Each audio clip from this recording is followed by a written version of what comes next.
recording. And good to see you, Lena. We're hot and heavy on a topic here. We're just recording temporarily, um, and also transcribing. So the thing is, what could be um, more powerful an example than Sarvonaya? And actually, Lena Mm. knows a heck of a lot about Sarvonaya. Wait, So anyway, are you really Gaia. talking about Sarvonaya? Oh my gosh. Whoa.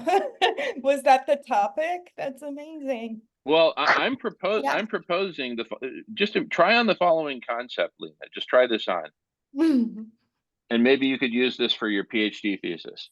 But it's called, drum roll, American Sarvonaya.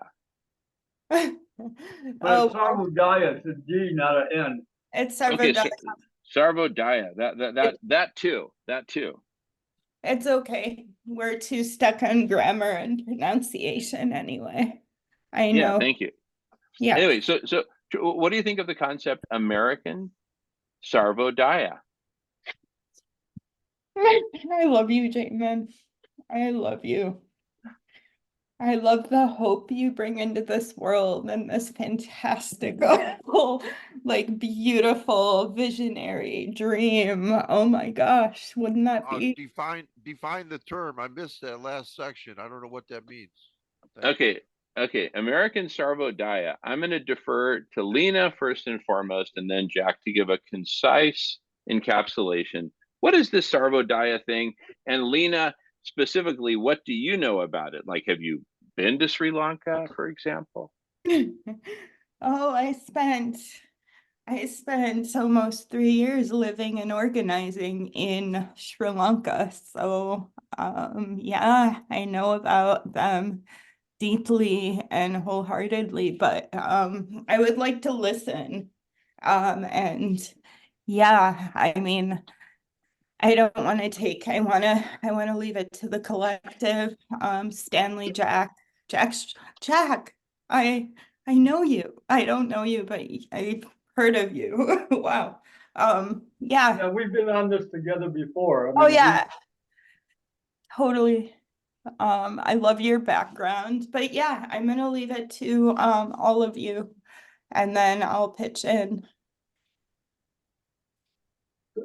did you say that you knew what Sarvadaya was when you were in Sri Lanka? You actually talked to people that were a part of that? Oh, yeah, big time. I worked with a few organizations down there. But yeah, Huh. yeah. I definitely connected with them. So, That might be another conversation, but I was kind of curious what your experience was with that.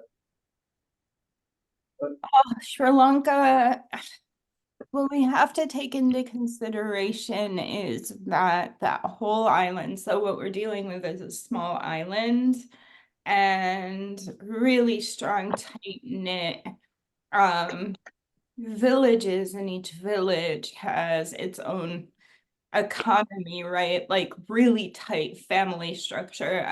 And I was blessed to have not only meditated and sat with Sarvodaya, but I was a part of a village, and I spent a year living in a village and witnessing and bearing witness to a lot of really amazing practices. But I think what really drives organizations like Sarvodaya is what we have in Sri Lanka is Poya Day. So the whole island on full moon days goes into meditation, right? So we have a whole collective community that's 99% Buddhist, right? So it's easier to gather people when you have a higher, right? Like it's the concentration of people are Buddhist and meditate and are are already there, you know. The power that I felt and bared witness to on Poya days, and to be able to be a part, not only witness, but be a part of some of the spiritual parades and events was incredible as well. And I would love, I mean,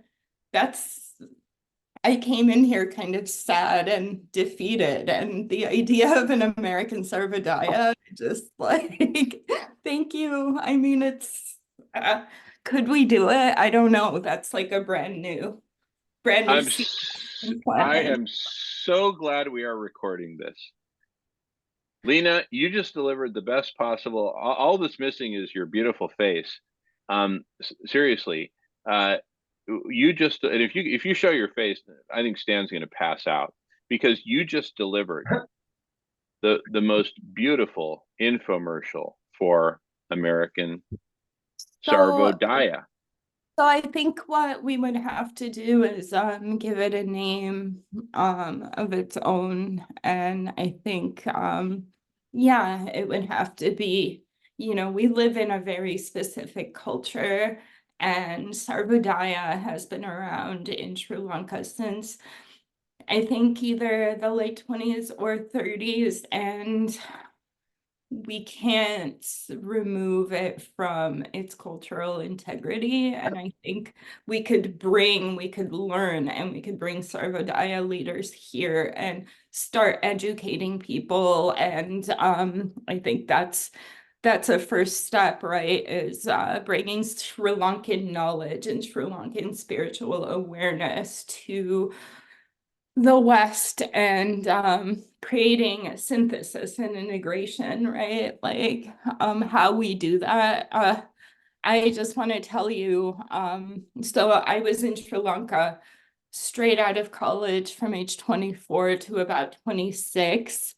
And we need to start looking at what third world means, right? Like what a third world economy is, and our relationship with that too, before we could bring in an organization like that here. America holds a lot of power, and it's that power structure that is kind of gets in the way. There was a really amazing Indian activist and scholar who kind of changed my life when I was younger. I saw her speak, and I'll try to find this and I'll send it to you, Jamin, the talk itself. But she was talking about how the third world isn't less than, that she's counting 1, 2, 3, but each tier is equal and holds a different type of knowledge and wisdom, and how we have to stop looking at third world countries as depleted, as less than, and from a capitalist lens. And we have to start, and that's where it starts, I think. For us to have an American Sarvodaya, we would have to envision and reimagine our relationship with the third world. And I cannot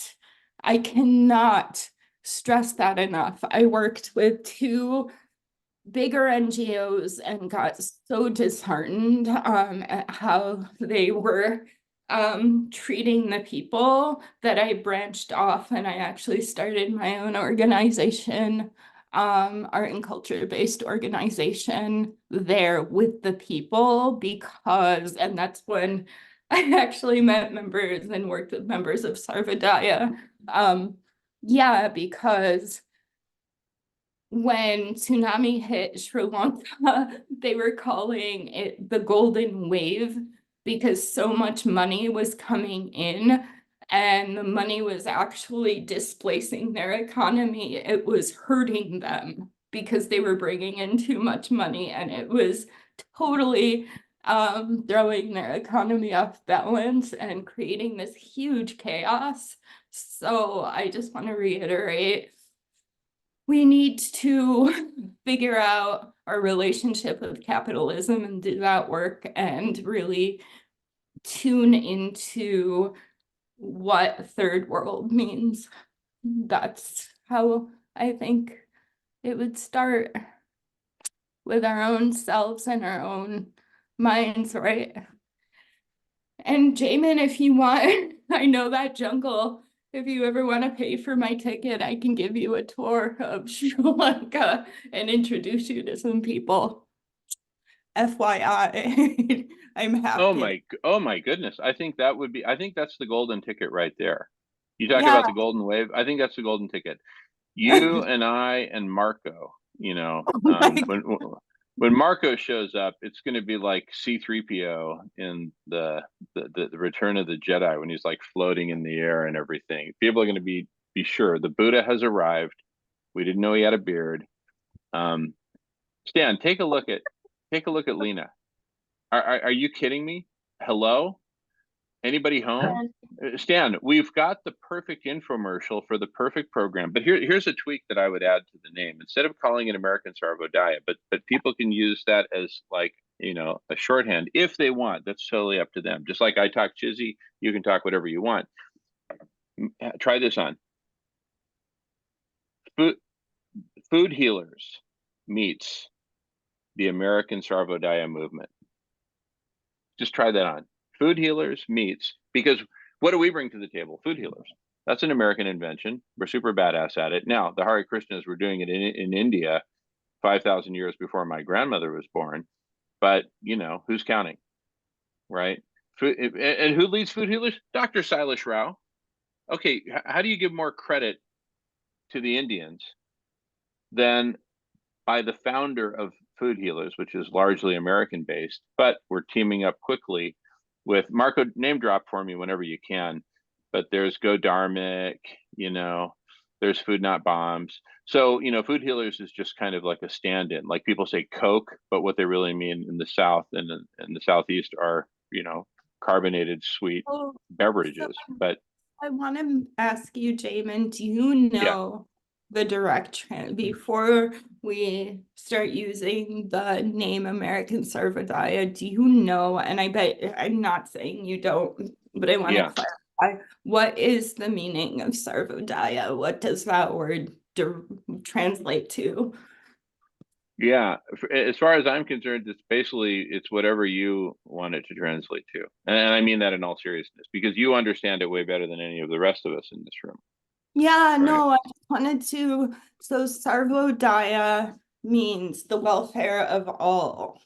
And Ramadana means the donation of work in the sense of mutual collaboration projects. So I propose, like, I don't know how much I can commit right now, but I want to throw this in the incubator in the mix, that starting a Sarvodaya, there are Sarvodaya chapters in America, I do believe, already, and people who are working on missions. So connecting with communities both in Sri Lanka and starting a chapter and a mission here is totally doable.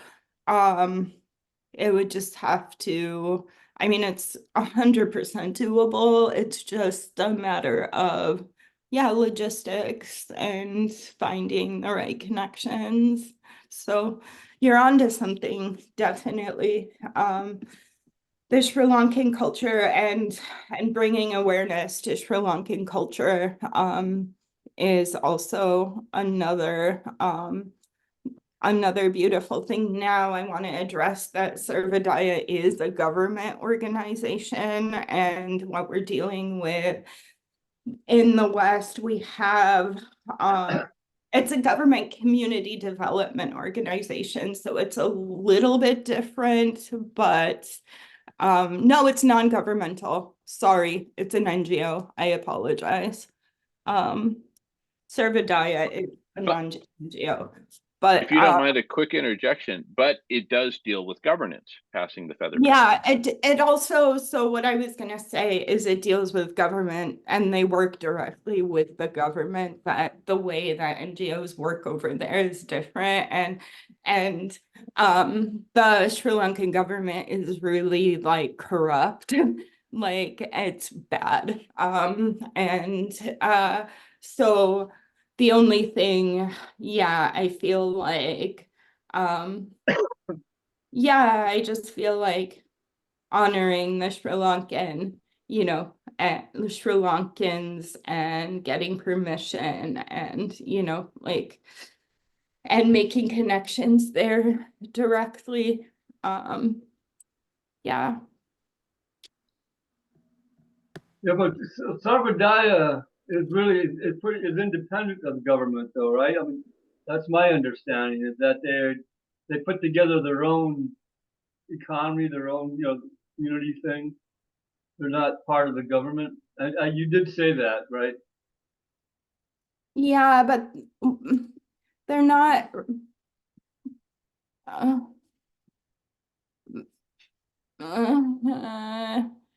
Yeah.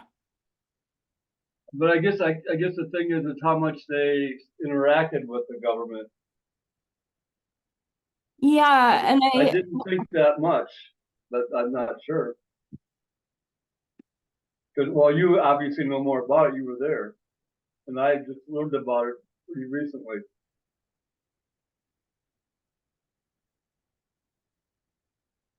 no, it's tricky because it's really complicated because you're dealing with a third world government, so they're removed, but they fuel. So Buddhism, it's just Sri Lanka has a really complicated history, and so they have worked in unison with pretty corrupt, actually, political parties and fueled like an agenda that helped to escalate the war.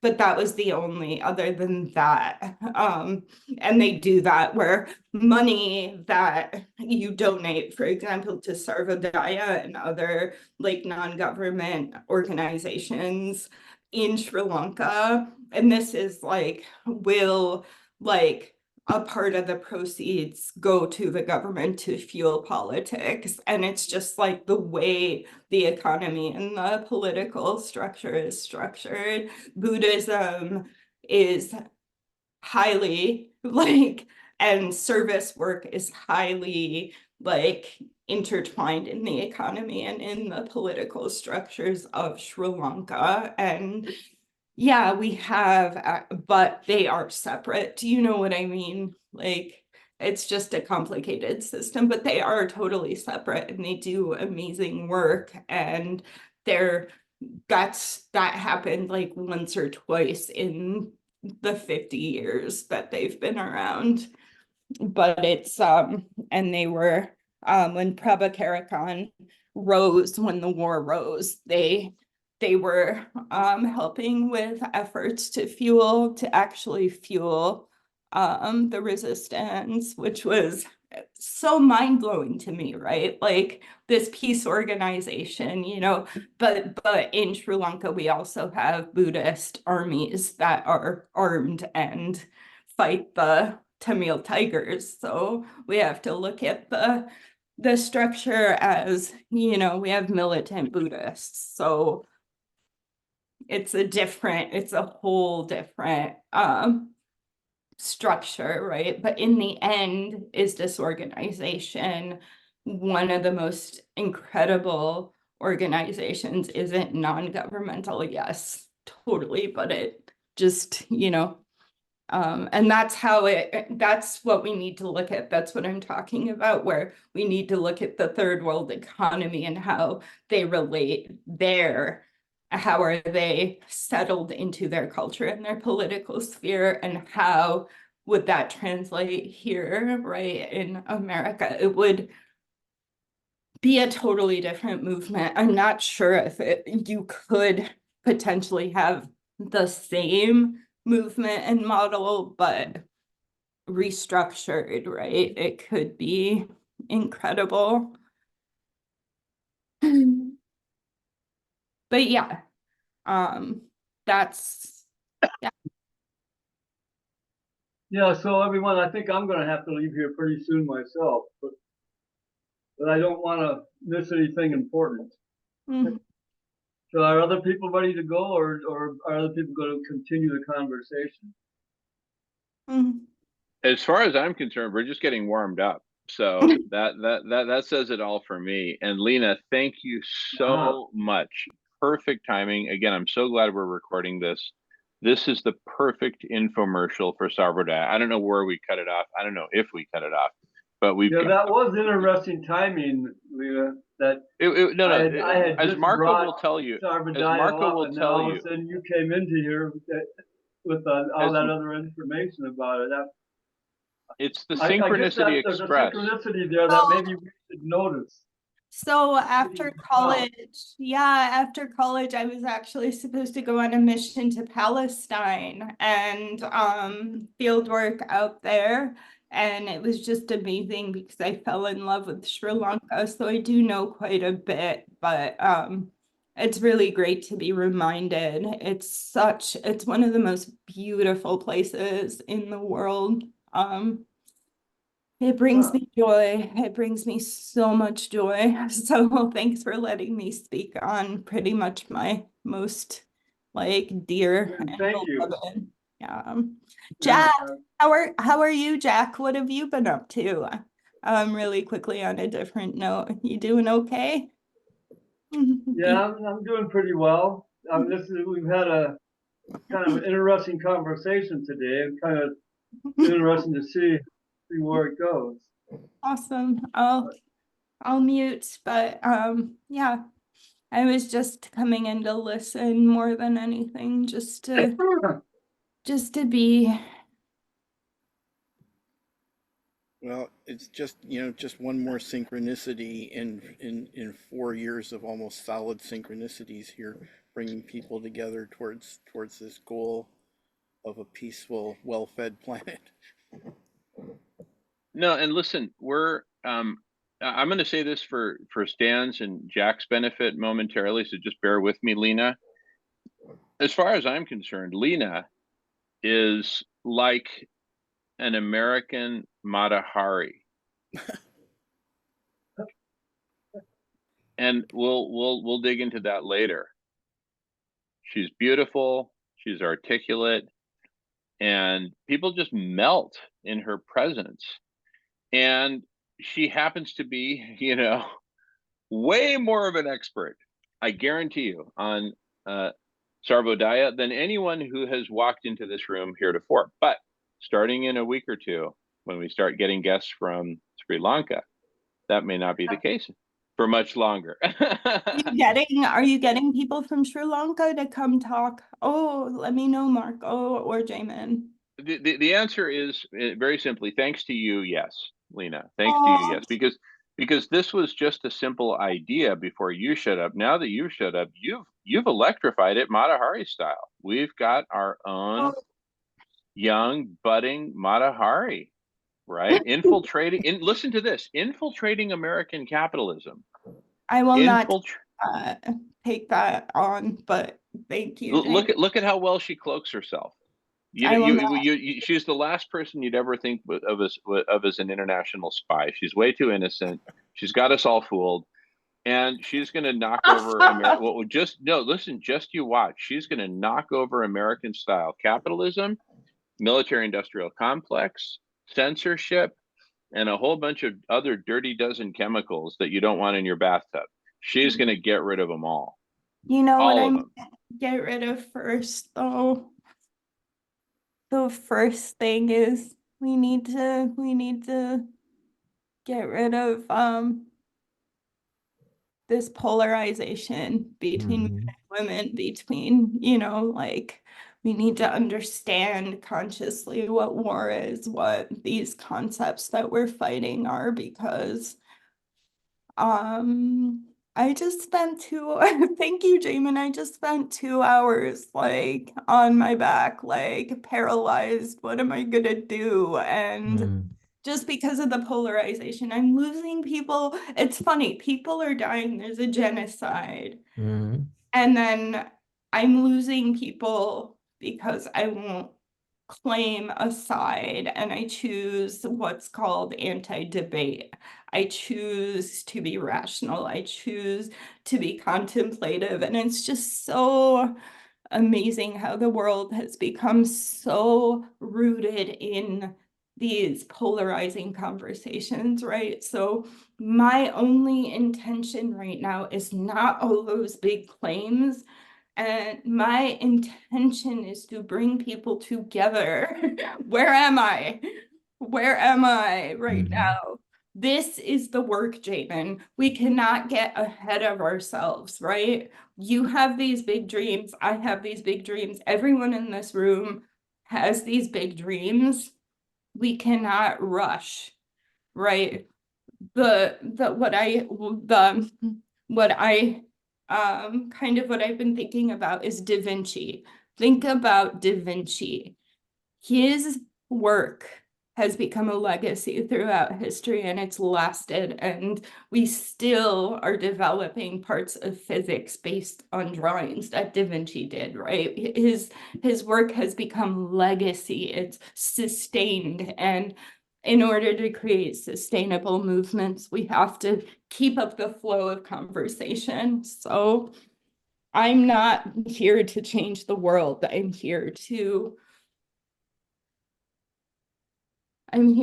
connect and to grow and to be kind, and that's what I want to be known for, is my kindness, my compassion, and my strength to be vulnerable. So am I an international spy? I spy into Well, people's souls. Uh-huh. look, you can't get. I rest my case. I rest my case. This I is spy a this into is a people's very souls. a very beautiful, and I need to talk to you some more. I, I'm not Okay. sure whether I have a friend who his name is Nirmalan Dahas, and if that rings a bell with you, that would be really wonderful. He lives But near Milan. Go ahead. what, you don't know where he lives. I'm trying to figure out whether there's two countries, one Sri Lanka and what's the other one that was mentioned today. Another country name that is a small country where they've had a lot of difficulty, and near Milan is an international networker, and I know him through a community of people that are similar in some ways to that, and a peacemaker, and wanting to create useful networks among people to help people. I want to give you a couple of words from me. My name is Stan Pokras, and my motto is helpfulness brings people into focus. That's my motto, and I'm expecting that if we're not already in the age of Aquarius, maybe we'll be in the age of helpfulness. Yeah. So those are some of my keywords.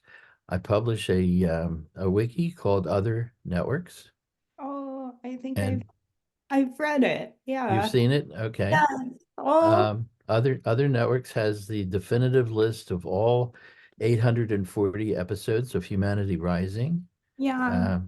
Are you familiar with Humanity Rising? Mhm. Yes. Okay. So I am the um, volunteer librarian for Humanity Rising, and Oh, yes, and I have in my wiki and other networks every single presenter and the list of presentations that they've made that when they've been on Humanity Rising, and I run a conversation group after every Humanity Rising episode called the chat people, where mm. because there were people I found in the Humanity Rising chat, and by day 60, I was so enthralled with these people that I invited them to my Zoom space, and 15 people showed up, and we've been meeting after Humanity Rising every day since. So we're in 840 episodes, and starting on day 60, which I found out much later, day 60's title, the episode was about connecting the dots. And I go, okay, that's really cool. And yeah, so I have the definitive searchable list of Humanity Rising episode titles, and I'm wishing for more people to help categorize what has been talked about. And yeah. And so if you're familiar with other networks, you can find it easily enough at othernetworks.org. And Can I send you my email, yes, please Stanley? do. And we can Yeah. send it in chat. That's amazing.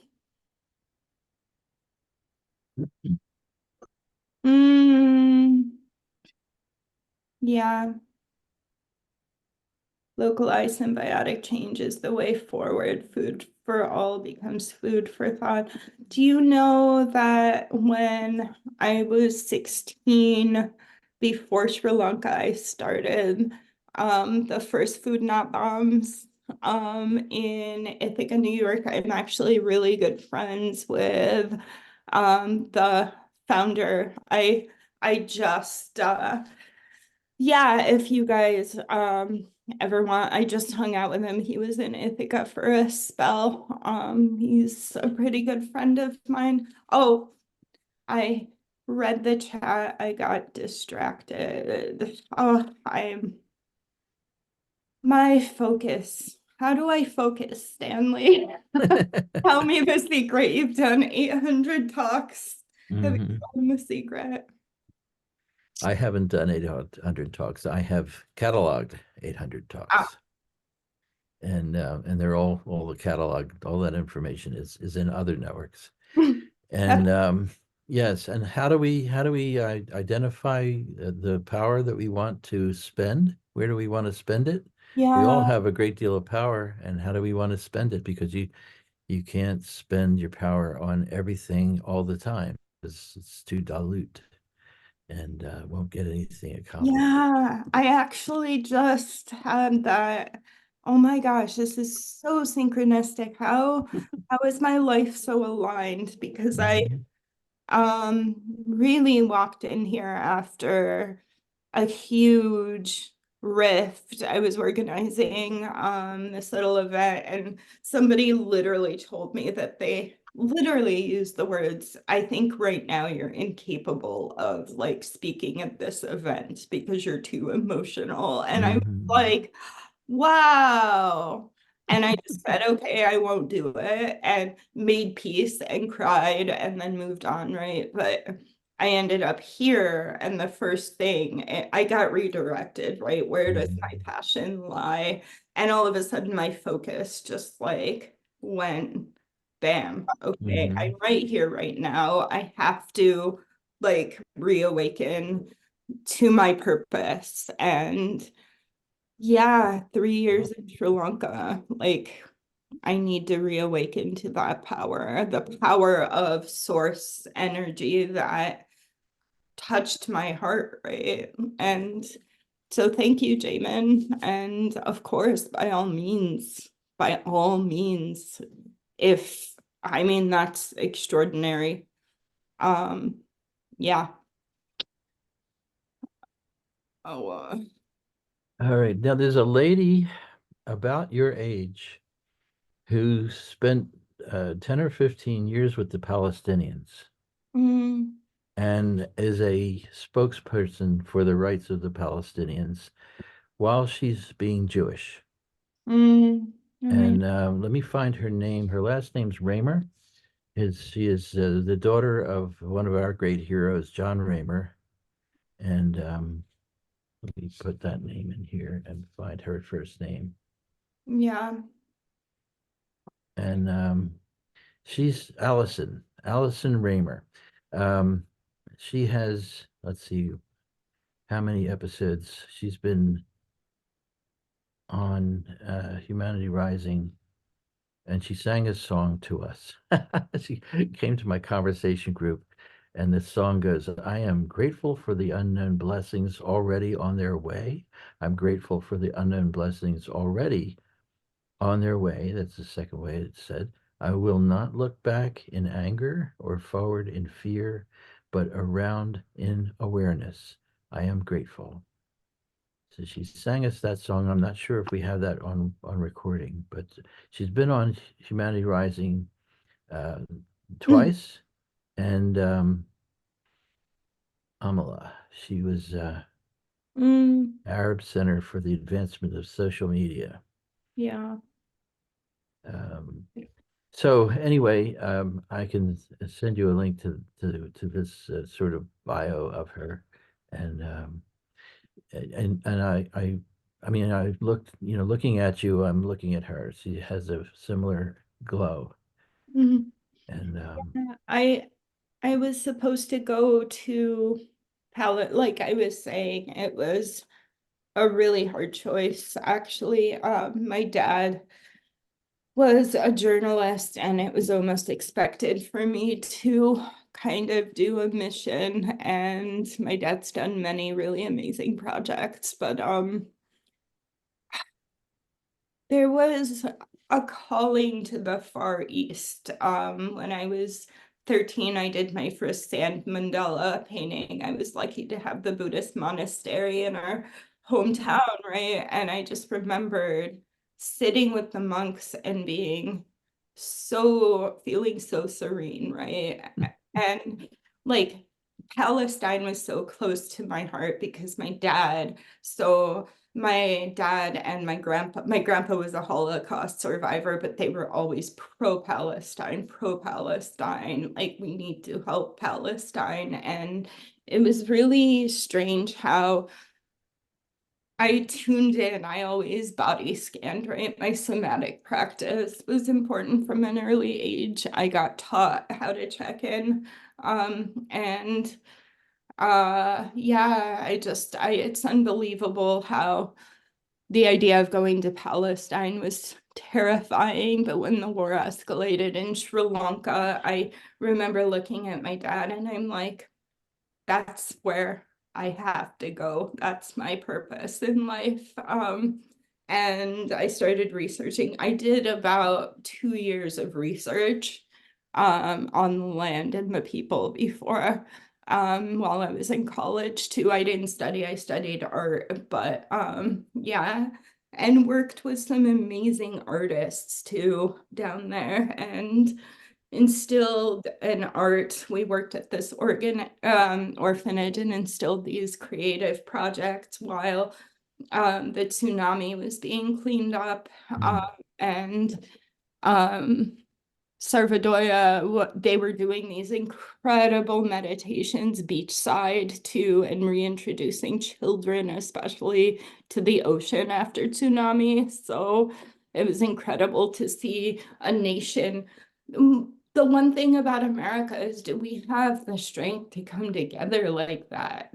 Have we witnessed enough? Have we bared witness to enough suffering, right? Like, to be able to come together? Can we look beyond our privilege to actually, and humble enough to actually create something that powerful? I mean, all of us in this room most likely can, but we have a population that is, the foundation is greed and and colonization. So we have a pillar of, like, where do we go? How? can I invite you to a meeting tomorrow, 3 o'clock Eastern time? I just gotta conversation. say something to Marco back channel. Look at ahead. this. Look at what's happening here, Marco. You know what I'm talking about. We went from I'm out of here, I got to take a nap, to he can't leave, to he's inviting you to meetings. I don't have time for a new meeting. And Lena, I just want you to know this is a very busy guy. And I ain't seen homeboy just start meeting up with people, you know, and making space for stuff. He's making space for you. That's huge. That is absolutely huge. I just wanted you to, that's all I wanted to say. And really, I'm saying that to Marco because You know Marco what's gets me. funny? I just backed out of I just backed out of 2 projects because I didn't feel in line. So there's something there, yes. I mean, I'm curious. My email's in the chat, so Okay, Lena, yes. Okay, so I'm gonna send you an invitation to tomorrow's people after chat group. And the one topic is about the prophecy. Mhm. I don't know if you the Colombian native peoples put out a prophecy about Mother Earth. And Isn't it Kogi? the Koji, yes, right. Yes, so you've seen that, Jennifer Damon. Have you seen the video that goes along that talks about that? Mhm. We The screen video. shared here. Marco would know which version and which duration, but we have screen shared here portions of that. Okay. So some of the people in the group that is meeting tomorrow are meeting regularly every day without meeting. They set up a time and they just meditate together at the same time. Beautiful. And trying to affect the situation in the planet for that Mother Earth is telling us we have 6 months to decide how to proceed, and if we don't come to any kind of process, she's going to take matters in her own hands in 2 years. Range, do you know that that's exactly, so I've been working on my kind of life plan after things kind of fell apart, and I have a 6-month and a 2-year plan right now. Literally 6 months and I didn't do a year. I'm like, no, 6 months and 2 years seems like intuitive, Okay. right? That is so sorry. That is hauntingly beautiful in a way. Go on. Anyway, so I would like you to meet these ladies, mostly ladies, Yes, who please. are doing this. And the my attempt at getting these people together on Saturdays was to expand from 5 days a week till 6 days a week our conversation group. And the Saturday meeting is supposed to be, from my perspective, how do we get people to help build the international global network of networks, Mm, which is partly what Jamin and I and these folks were kind of talking about too. the network of all networks. That's incredible. Yes, and so we need probably my estimate is we need 10,000 other networks websites Mhm. that have local relationships and regional relationships or topical relationships in order to bring some semblance of networkedness to the 8 billion people on this planet, and give people an alternative way of running things. So as Jamin is focused on conversations, I am also a big fan of conversations as a way of governing the planet. Instead of having a governing body, we have people and their conversations. Yeah, and to kind of build on that too is one thing that I want to bring to the table is through my knowledge of Indigenous culture, direct experience with Indigenous culture, I want to show that it is possible to bridge right differences and that we can sit in harmony no matter how polarized our views are. And that's kind of my new mission to bring to the planet. We need to heal.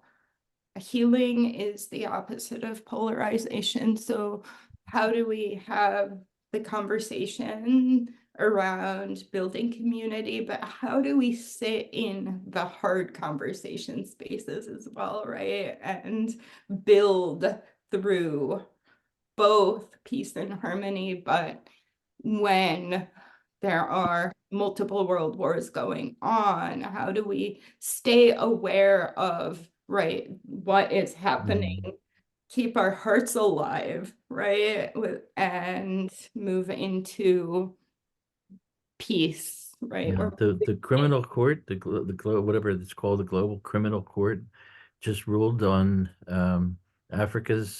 South Africa's motion to charge Israel with genocide, and they ruled on that. I think it was today.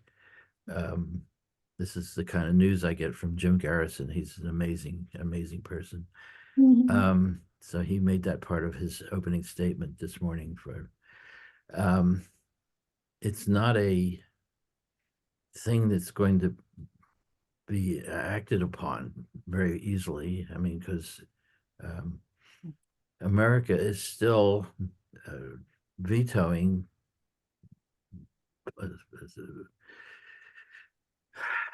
pauses in the fighting, in the, what do they call it, ceasefires, and that doesn't sit well with me, that at all. And yeah, killing babies is not exactly a way to win a war. what we're looking at too is we're looking at the death of Of children, a people, of a whole people. but there is a more complex issue. This genocide is erasing these people. It's killing the individuals and it's erasing a whole culture. Now in Palestine, there was a whole tribe of Mendian. There was a whole culture of Mendians. There was 3 sections that are now wiped out of an old ancient civilization, and our archaeologists are completely in, like, and anthropologists, we are literally entering a whole new epic because of this war of history. We are post Christ now, like, because all, like, potential, right, like, there is no evidence of, and that's kind of what I look at. This is a political fight, but this is a cultural fight, but what we're lacking is the humanity. These are people whose cultures are being erased, and, and with that said, what can we do right now other than create a new culture, create, like, the next wave? Of course, be aware and be mindful and sit and grieve the loss, but it is our duty and our responsibility to rebuild right now, not focus, and that's kind of where I sit, and to be able to hold each individual in my heart and carry the weight. I've meditated a lot on the war, as a child survivor of war. So yeah, but it is my responsibility. I'm not a spy, but as the granddaughter of a Holocaust survivor and the daughter of solidarity activists in Poland, right? Like, it is my responsibility. And I think if more people looked at it that way, right, it is our responsibility as privileged people to continue. The war is happening, the genocide is happening. Can we create a world where this won't happen again? Because it's happening time and time again. What are we doing? What's next? We need to go back in time Oh. and get Abraham to write a will. Oh. I mean, that's what we're dealing with. Abraham didn't have a will, and his offspring and his seed is fighting itself for the property. the very property that he Oh, was promised. you're the first person who's articulated that in a way that that is so. I take complicated things and make them simple. I Oh, mean, oh my gosh, that's amazing. Yeah. I'm gonna mute on that because I need to take that in, and I'll let you all. I'm gonna go off camera and okay. grab tea. Thank you, Stanley. You have my email. So Yes. yeah. Okay. And one quick question before you go, Lena. Are you still going to be listening in, or you're like kind of going off onto something else? Oh, I was gonna listen in, but do you guys need a private? I mean, No, are you kidding me? No, we need you here. We need you here, Lena. This is what I'm trying to get at. Listen, my dad would often talk about Matahari. And if there was a friend of his that was particularly powerful and beautiful, I'm just being totally blunt and honest here. You know, if there was a friend of his that was particularly powerful and beautiful, she would get the Matahari, coronation so from my. Amen. I just want to interject because I think it's really important to see, and I need to articulate this right now. Right now, I am both powerful and I am powerless, and I don't see the duality, but I am a fragile human being and I'm having a life experience, and I know I'm powerful, but I also need to be held in my vulnerability, right? So finding that balance is what we need to do with people, women, men. We need to realize, because I've been going through that, where I've been going to meetings, right? And in this state of like inner turmoil, holding it in, and I can do it and I am powerful. But we all also need to find those spaces where we can be held, right? Each and every one of us, you, Jamin, so thank you for all your kind words. And I'm gonna take a bio and mental bio break. Meaning just All right. no, but do you know what I mean, Jamin? Like, I totally get it. and To Jack. I hear you and I honor and take in, and really thank you, and thank you for what you do. And yeah, let's find peace and love in our beautiful harmony and the balance of our shadow and light, right? The intrinsic beauty of how catastrophe informs beauty, right? And how there's this collision, and that is what humanity is, the collision between beauty and catastrophe, and finding the simplicity, Stanley. Finding the simplicity in all of that. That's wisdom. All right. I'll be back in a bit. Well, to Jack and Stanley, I say I rest my case. To Lena, I say thank you, thank you, thank you, thank you, thank you, thank you, thank you, thank you. And to Marco, I say, chest bang, boom, right? Beautiful. My goodness. So I need to study up on Sanodaya. Sarvodaya. Sarvodaya. I can't read. Yeah. Yeah, some of that information is in your it's in my suggested or recommended website. I put that in there. So there's information in Sarvodaya. Of course, I think somebody put something in Sarvodaya in this chat too. Yeah. That might even be better. There's a good article there, and I sent it to you in Messenger, and it's in the chat for whoever wants it. Okay, Sarvadaya's pathway can work anywhere, so I can read that stuff. And but what it stands for is very simple. It's universal uplift, and as Lena said, progress for all. I forget exactly how she said it, but you get the idea. But universal uplift, my goodness, it's like humanity rising, but you, right? Yeah, and progress uplift for all.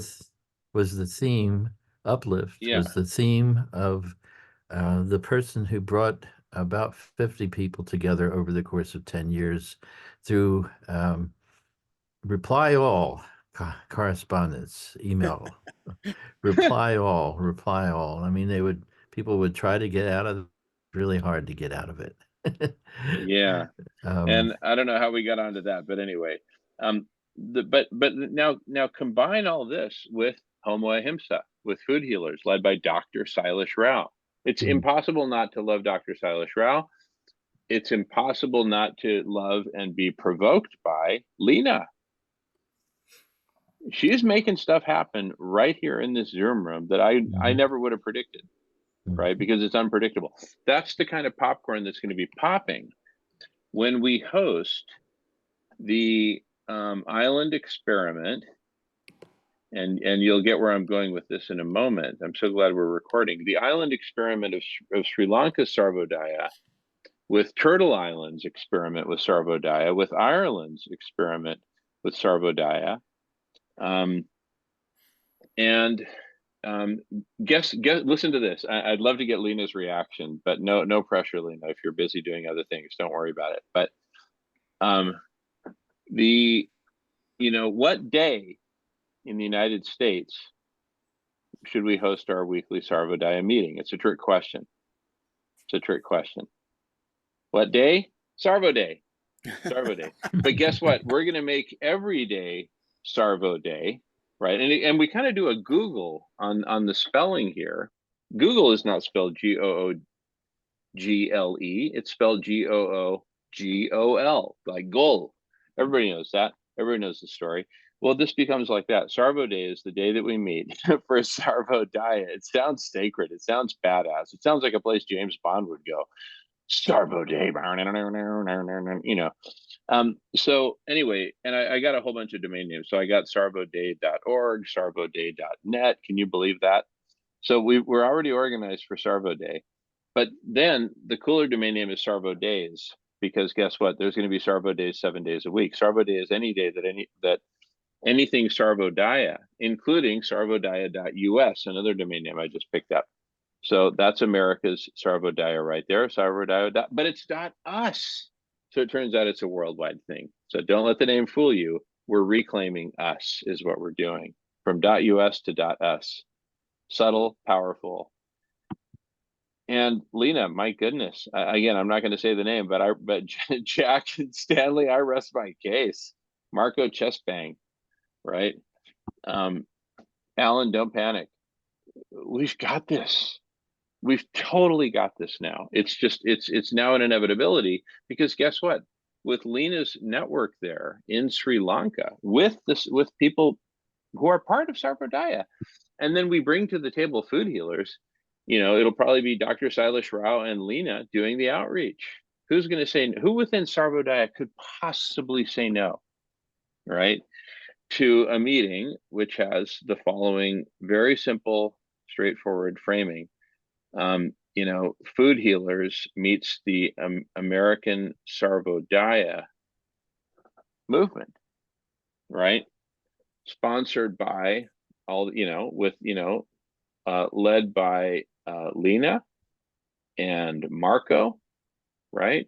And whoever else wants to lead. Raise your hand if you'd like to, help co-lead this, right? I'm in, right? Raise your hand if you'd like to participate in it. Just doing a quick survey. Maybe some people are kind of turned off by this whole Sarvodaya thing, universal uplift. Well, I'm not sure what we're participating in. What is that? What I'm proposing, and I'm not proposing we do this tomorrow or next Friday or whatever, but just if and when we're ready.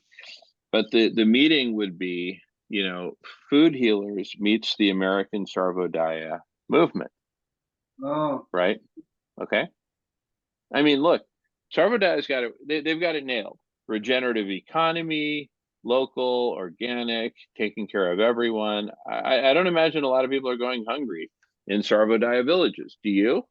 Well, that's a question for Lena, right? But you get the gist. You don't have to, yeah, but it does seem to be working pretty well. Exactly, and it leverages a foundation of community that we can only dream about in the United States. Because for us, we're kind of like so connected electronically and with our cars, we can drive across town for 20. Why the hell should I talk with my neighbors right? Well, I've gotten in some of the, huh?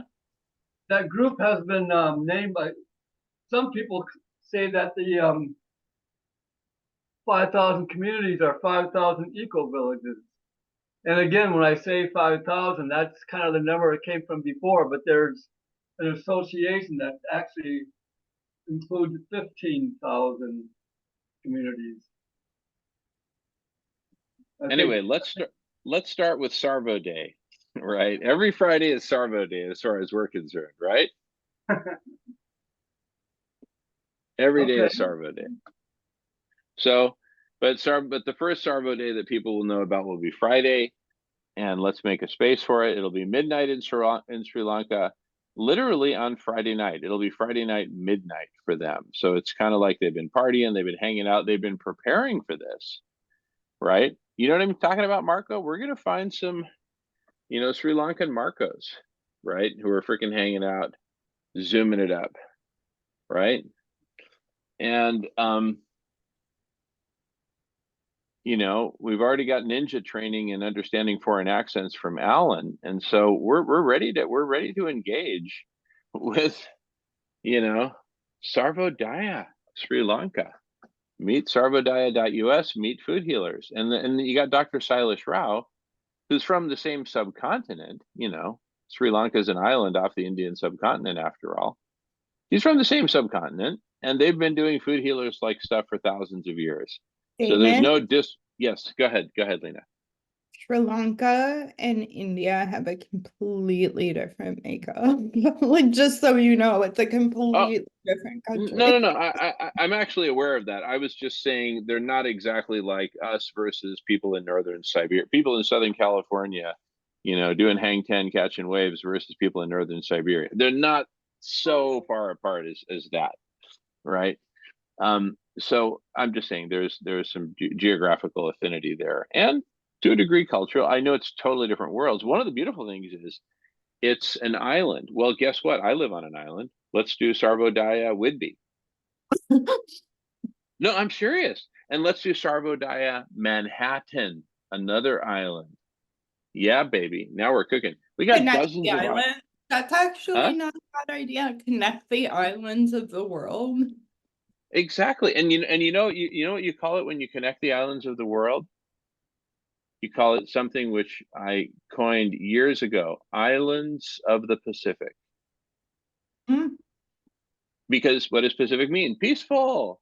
So we're taking back the US and we're taking back the whole Pacific. Isn't that beautiful? Isn't that beautiful? It's a shame that Jamin doesn't have any imagination or desire to make something big happen. That's so funny, Stan. Thank you. Thank you. The Sri Lanka has something that's called island time. Everything takes, yeah, it's beautiful until you're in a government office and you're standing in line and they're hand sewing the books, literally. Wow. Yeah. So they'll take your documents and it's wow, and it's beautiful until you're in line for 3. They have no computers, right? And so you're standing there watching them, and it's like, oh my God.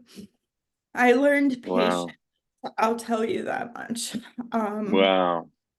Yeah. So I was just thinking how, like, linking all the islands, and get back to island time.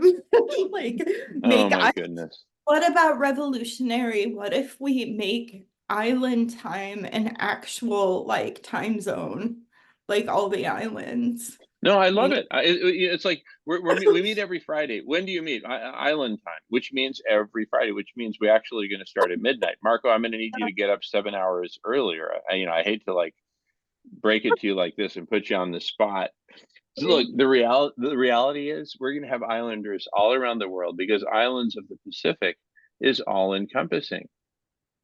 And right? Island is 2 hours. Island time. That's it. Island time is all Oh my goodness. Wow. If I'm in, Incredible. if I'm late to anything, I always say that. I'm like, yeah, I'm still on island time, but I'm rarely late. So, but anyway, Oh, and then wow. Oh my goodness. Whew.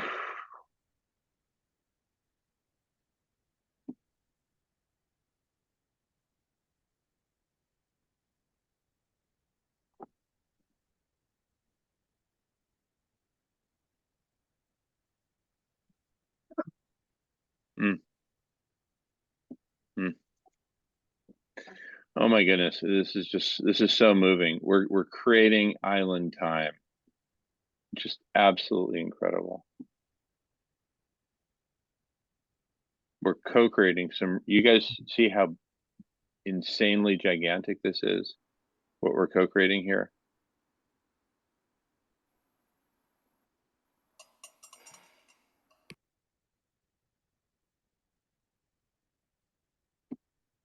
Well, not sure, but something's going on. No, I still something think I still want to do a reminder that how synchronistic, amazingly synchronistic it was that I just started talking about Sarvadaya, mm, and then mm. Lena entered the group. No, Some- this is synchronicity expressed on steroids. It's nothing more, nothing less than synchronicity expressed on steroids. Yeah, I don't think I've ever been anyplace else that has more stops from the Synchronicity Express on any given day than this space. Mm. Thank you, Marco. That's huge. Did everybody hear that? It was kind of low. I'd never been in any other place that had such well, go ahead. Yeah, Somebody say it again. it's like the Synchronicity Express stops here more than any place, any other space I've ever been in. Ah, I'm never surprised by synchronicities here anymore. I love them, I value them, I'm grateful for them, but they don't surprise me anymore. Well, because you have somebody named Mom to take care of you.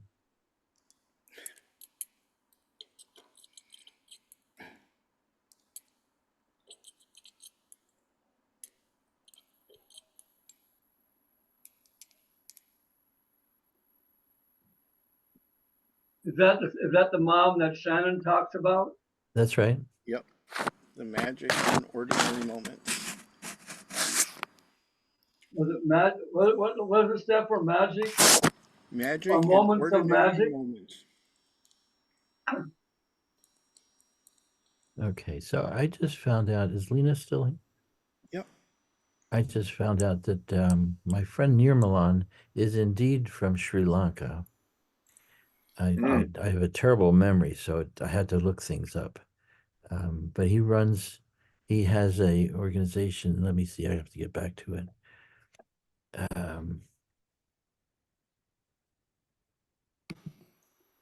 Maybe another synchronicity, huh?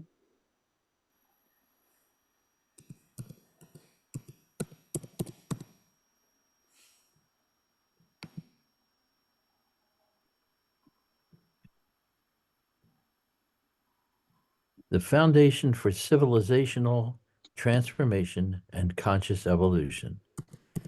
And it's Whoa. at 2267/25 Gelly Road, Clarity, Colombo, Sri Lanka. And I can't read it specifically, but and his email address is here too, mentor@Sri Lanka. You gonna put that in the chat? I don't know. This is for Lena. But he's Yeah, but I'm also interested in Sabadaya in Sri Lanka. okay. Is this an address in Sri Lanka? Yeah, I believe so. And that's where he lives now? I believe so. I haven't heard from him in about 6 months or more, but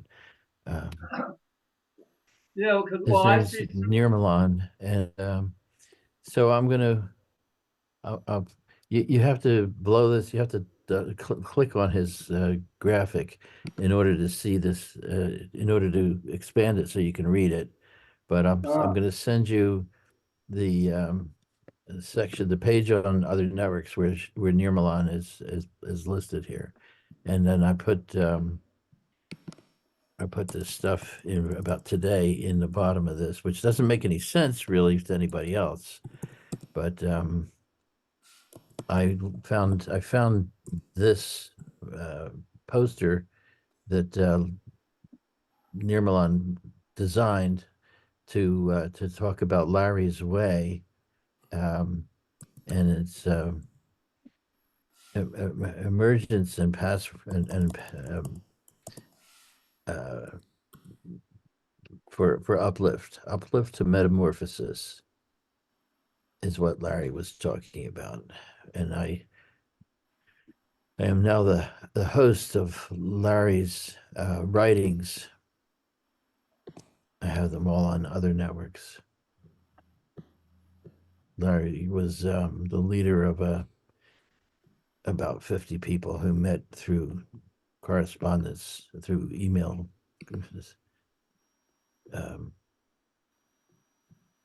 reply all email lists for 10 years or more.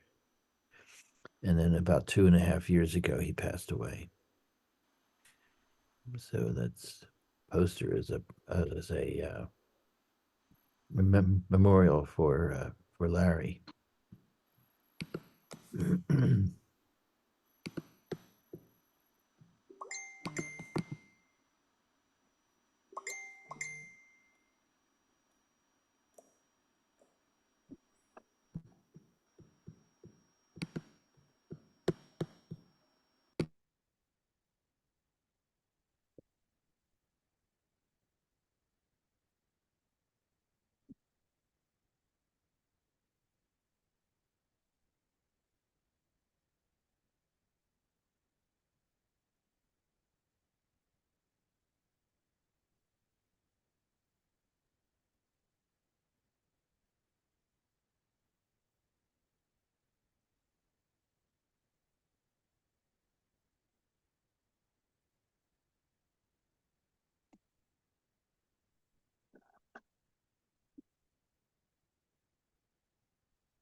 Well, I think we were just hitting it outside the park with Sarvodaya. And then Sarvo Day. It's what a beautiful extension. And Island Time, Islanders. I just picked up some domain names with Islanders spelled with a Z, and all kinds of cool island time variations. So, and then Islands of the Pacific, which I, had for years. Islands of the Pacific becomes the community. It's a global community, and it's wherever there's a group. It could be in a cafe in the middle of the most violent city in North America. That cafe becomes an island of the Pacific. You see what I'm saying? So it's like you put up a flag, and we'll have a flag. It's like we're creating a new constellation of islands. It's the islands of the Pacific, led by Sri Lanka, of course, followed by Sydney, Whidbey Island, Manhattan, San Juan Island, Lopez Island. We've got all these great Spanish islands up here in the Pacific Northwest. Isn't it cool? Lopez, San Juan.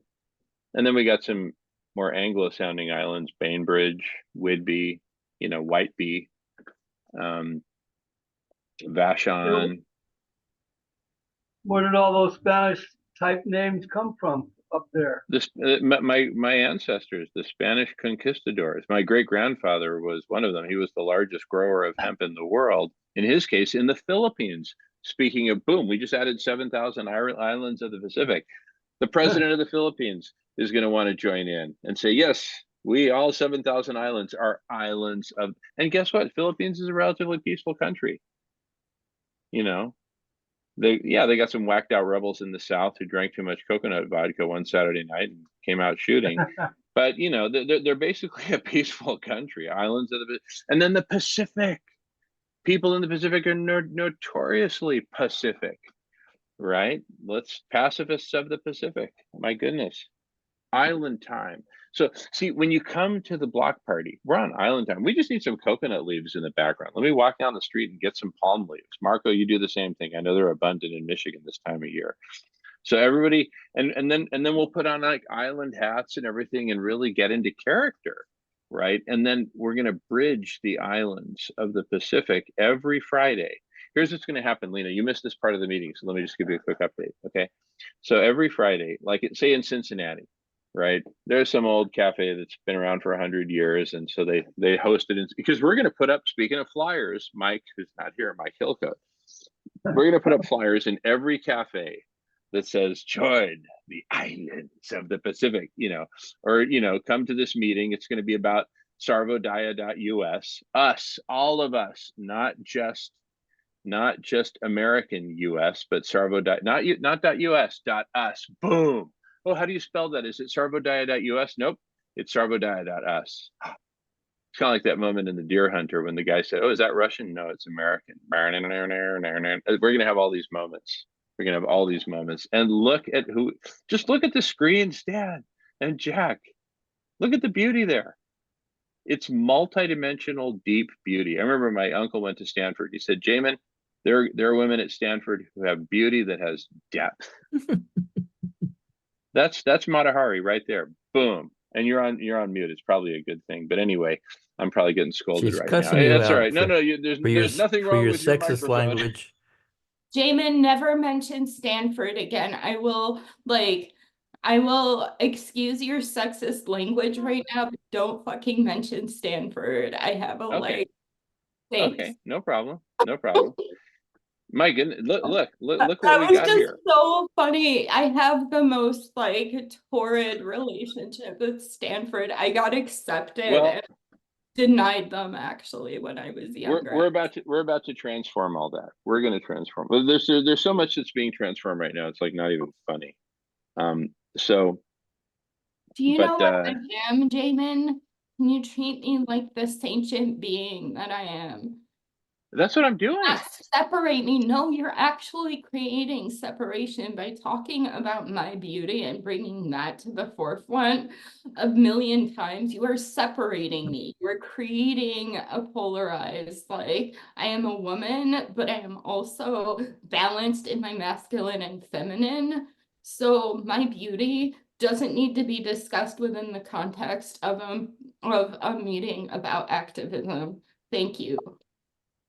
Because that does separate me as a woman. And in order to be inclusive, like, yeah, duh, I'm beautiful. You know, I got told in a job once, I spoke up to HR about sexual harassment. You know what they told me? You're a beautiful woman. You're gonna have to deal with it for the rest of your life. So can we not create that scenario? Like, that's corporate. That's the corporate world where you relegate a woman down to her. Well, you're not relegating me down to my beauty, and you're seeing a deep beauty, but still, I mean, I acknowledge. But we can have conversation because that just happened to me with someone else I was working with, and another person where that is something we need to start really within collective consciousness work, and within the framework, we need to create a dialogue around what is divine femininity and divine masculinity, and how do we integrate them in each of us. I am both man and woman. I am both, right? And you are too, and so are you. We are all these intricate beings. What it means to be human goes beyond gender, goes beyond even, like, you know, we're all phantoms within these bodies. We're all just, like, you're beautiful too, Jamin. No, he's not. All right. Lena, welcome to the boys' lair, deep Wait, inside the cave. Mind the overturned beer bottles that and just week Jack? old pizza. Huh? Did Jack just chime in? That was amazing. No. Listen, welcome to the guys' world, because we talk trash, we slap each other around, but very playfully, and it's because we love each other and respect each other that we're able to do that. So, welcome. And you know what? But guess what? More importantly, we're going to co-create this space, however it gets co-created. Drum roll, Stan, organically. It's as simple as Okay, that. It's there is no place for me in the collective consciousness. It's like this polarized male like bubble of like, can we stop this? Can we just stop the freaking madness that is? No, I'm not gonna pull the feminist card because I'm no, not no, even. no. But listen, the guy who was here before, and you left a little bit before you joined. His handle is literally "Stop the Madness," and that's exactly what you said. Talk about the synchronicity. I'm not kidding. It is. No, Marco's going to back me up on this. his name is Stop the Madness. Hey, I'm sweetheart. saying stop the maleness. The maleness, the femaleness. I love it. Stop the maleness. Stan, would you please stop the maleness? I've been riding you on this all day. Would you finally drop it? Okay, I'm glad we got past that. Thank you, Stan. And Alright, thank you, we're Lena. I have problems in my family over this very subject. Oh, And you Yeah, see, it's my partly a cultural thing. My culture of choice is Mexican. I'm Mexican, passing the feather. are you Mexican? You're part Mexican? You're all Mexican? Oh, I was born in Mexico. I have Wow. Spanish ancestry. Yeah. Yeah. Amazing. So I mean, how Mexican can you be? And my friends call me El Mexicano, El Gringo Mexicano, the Mexican gringo. But my friends call me very simply El Mexicano. So if you're like traveling in Latin America and you just say, "Hey, El Mexicano," everybody will know you're talking about me. So it's a piece of cake. So I come from a cultural context where it's actually, where, believe it or not, and I'm not defending. And listen. First of all, amen, hallelujah. No more maleness. No more separation of the sexes. That's all great.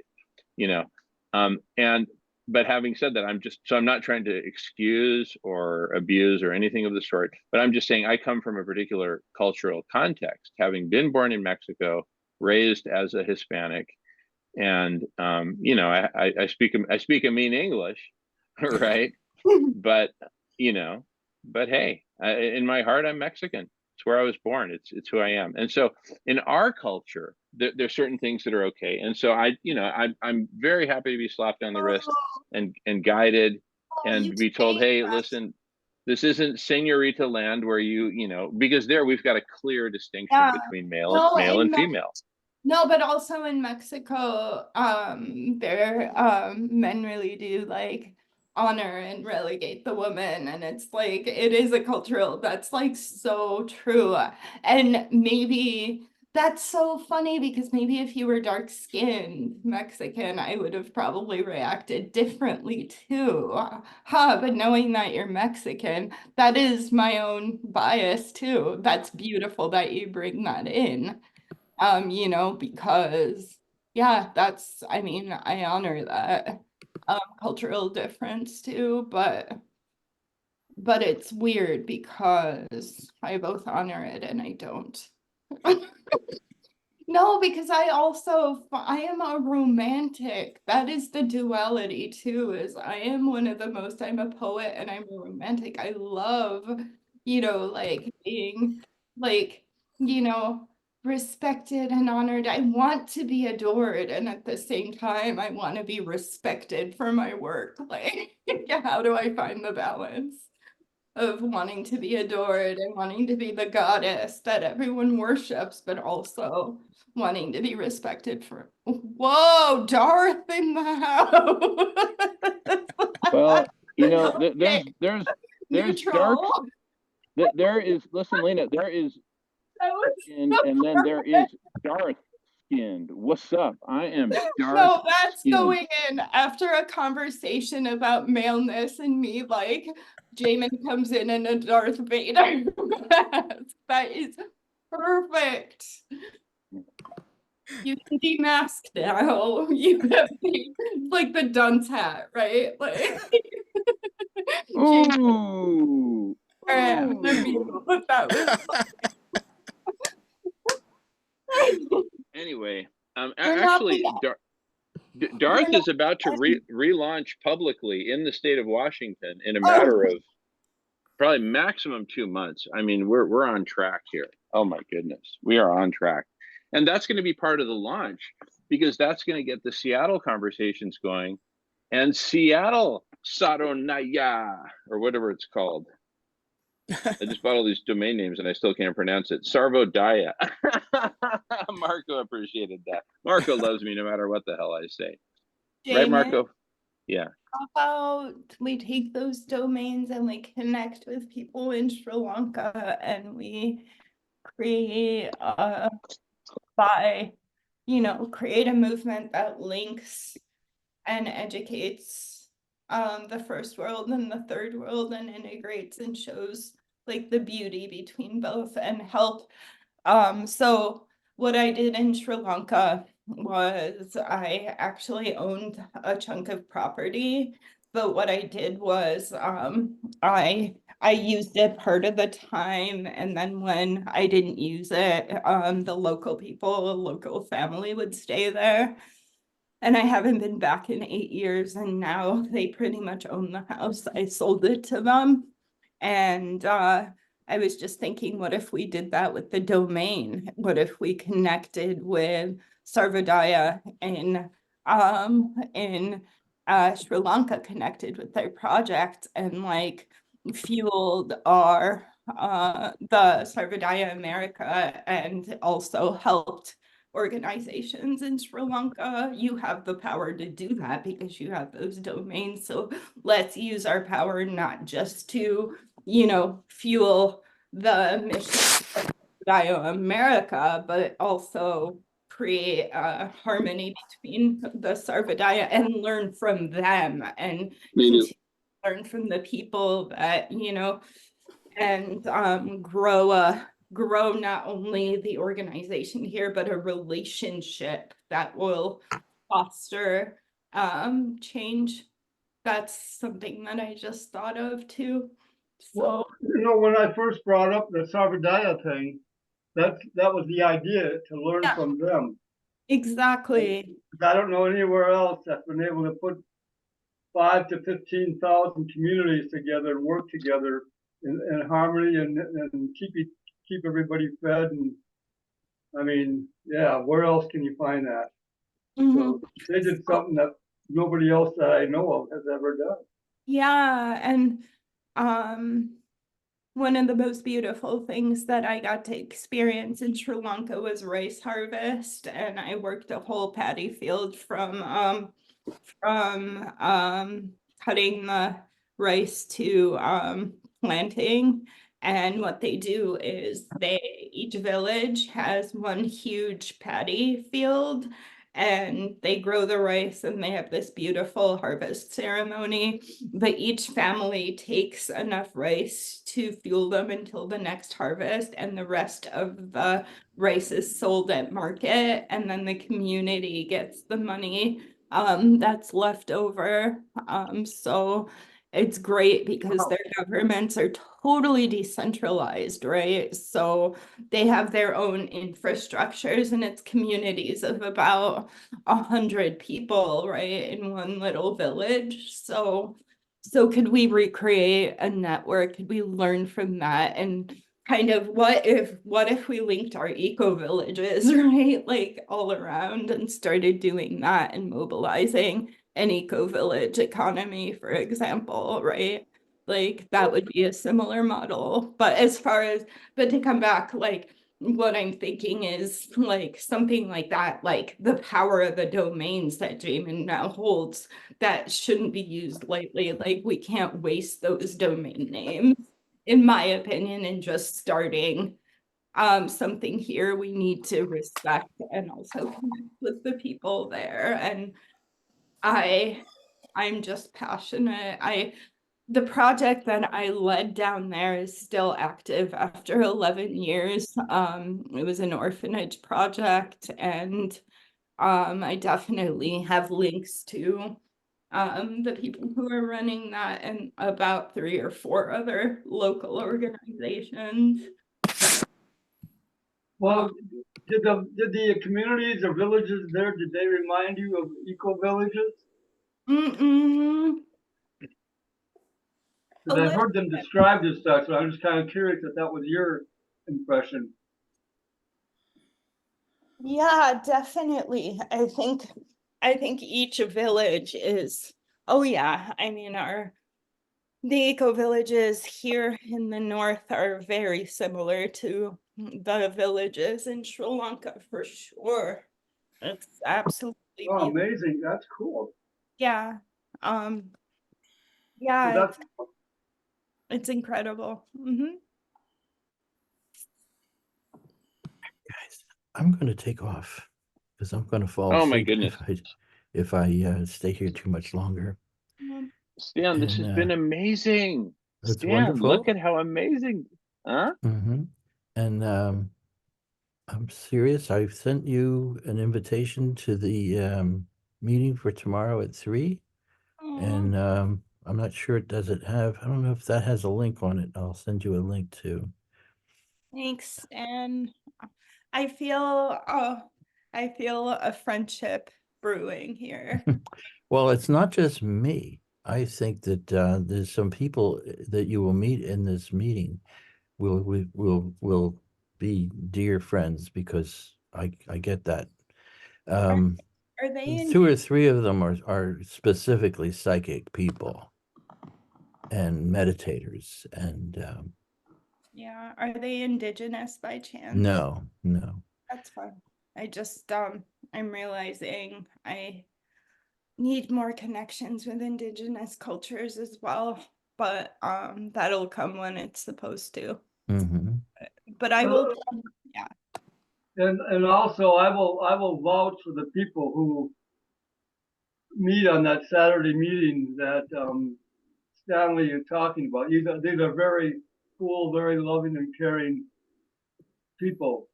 So you'll enjoy their company if you do go to that. Oh, thank you. I think I'm gonna pop in. Yeah, send me the link. I See, th- you know, this is the go on, Jamin. Yeah. well. First, I want to thank and acknowledge Stan one more time. But see, this is exactly what I'm talking about in terms of the person-to-person connections, right? Mhm. Stan is now introducing you to a bunch of great people. Jack is vouching for them. So we're going to be very much a very personal network here. Islands of the Pacific, right, are going to develop an amazing diplomacy across groups. So, for example, if a vegan group meets with a group that has a whole completely different orthogonal dimension of action, say politics or economics or housing or healthcare, whatever, you know, how do they interface? Because the vegans, the first question they have is, "Are you vegan?" Right? And it's like if you're not, then you're like kind of like the enemy. So they've got kind of a black and no, I'm kind of going to an extreme. I'm talking about some like the militant There vegans. you are. Yeah, but there are others like Dr. Silas Rao, again, ding, who are vastly more gentle. He is so gentle. He'll never ask anyone that question, and he won't judge anyone for where they're at. And he leads by example. So what a beautiful thing. Food healers meets, how do you call it, Sarvodaya. Yeah, And Yeah, and I think I'm going to probably be leaving here pretty soon too. But we'll okay. stay in touch. I think the next time, maybe if we have all the emails, right, that you sent out for all the people here. Oh yeah. Here, let me ask Lena's permission. Lena, may I add you to the email thread of all the people who were here earlier I today think and are she's here now? already in the you can chat. add No, me. but I need to hear it from Lena. I need to hear it from Okay. Lena. You can add me. Yeah. Thank you for asking. Yeah, you're welcome. Okay, so I'm gonna do that right now. Connecting us all, adding. I'm gonna add Lena and Alan. Anyone else I'm missing? Well, cool. Lena, what's your favorite email? I got Lena. it. Lena emerging, right? Mhm. Not the other one. Okay. All right. Okay, so adding Lena and Alan. Anyone else who is here? We got Ooh. Mike. So the You have orphan. Mike, right? Of course. Yeah, of course we got Mike. Yeah, we got Mike. Okay, I'm just adding Lena and Alan. That's fine. Okay, so I'm hitting send, so it's in everybody's inbox. It's in everybody's inbox. Oh, cool. Oh my goodness. I even created this thing called Myland, right? I'm gonna put it in the chat so you can see. Marco, you're gonna love this. I think everyone's gonna love it. What's there not to love? Okay. Check out the spelling. So I just want to mention that it's really hard as far as my work with Sri Lanka because I was part of an organization that just, I'm putting this out there, that ended up corrupt. I had no like part in it. The leaders of the organization were laundering money, and we got in trouble, and I was just there by defect. I didn't know. We were working on an orphanage project, and they were literally siphoning money and stealing money and from the government and from us to fund the project. But that kind of escalated in Sri Lanka. So I was just thinking about that. So my name isn't like completely clear there. So my involvement could be background too if I was to do anything. I do want to go back, and I'm cleared to go back. Meaning like all of that got cleared away, but it was just like one of the craziest like things that I got caught up in, and that's the only reason why I came home at all, was because that happened. You know, there's good people. The moral is there's good people, and then there's, you know, like people who will use philanthropy as a tool to gain riches to be evil. So but yeah, but I am so interested. And I think everything's clear. I needed to put that out there. Thanks. just so you know, like. So Okay, I'm gonna Damon, when you pause said for a put quick it, second. Recording. Okay, Stan's got his hand up. Go ahead, Stan. Sorry. No, I'm going to go to sleep. So Good night. I love you, Stan. We love you, Thank you Stan. very Thank you so much. much for being here. Wonderful, Thank you wonderful, for having absolutely me, wonderful meeting. and wonderful to hang out with you guys. And we'll continue to build the world that works for everyone. all right. Mm-hmm. Woo. I'm sorry, I missed the last couple words. We'll continue to what? We're building the world that works for everyone. That's it. That's it. Yes, that's a Buckminster Fuller thing, and Jack and I hit on that as our personal metaphor, or I don't know what it's called. Only I say a world that works for all, but I mean, Okay. it's the same thing. Well, they're both, if you looked up either of those in Google, they're both acceptable. And they have different, there's books with those titles. And Oh, really? so, yeah, so those are both acceptable words for that idea. Yeah, you would think. So Mhm. good. All right. And Good night, we'll everybody. make progress. Yeah, I'll see me you too. I'm tomorrow. Okay, heading out. I'm gonna say this in my native accent. Before jack off, let's resume, talk about let's summarize. But listen, just look at how far we've come. Look at how far we've come. How are you, Jamin? Right. All right. Quickly, I'm going to you get know. further Okay, away yeah, I'm from gonna this. quit talking about Yeah. it and actually do Yeah. it. Stan, Nice. that's I'm gonna hilarious. go soon. That's I'll see you hilarious. tomorrow, Bye Stan. bye. All right. Looking forward Love to you seeing all, you. Stan, Jack. I'm Bye-bye. still hanging here.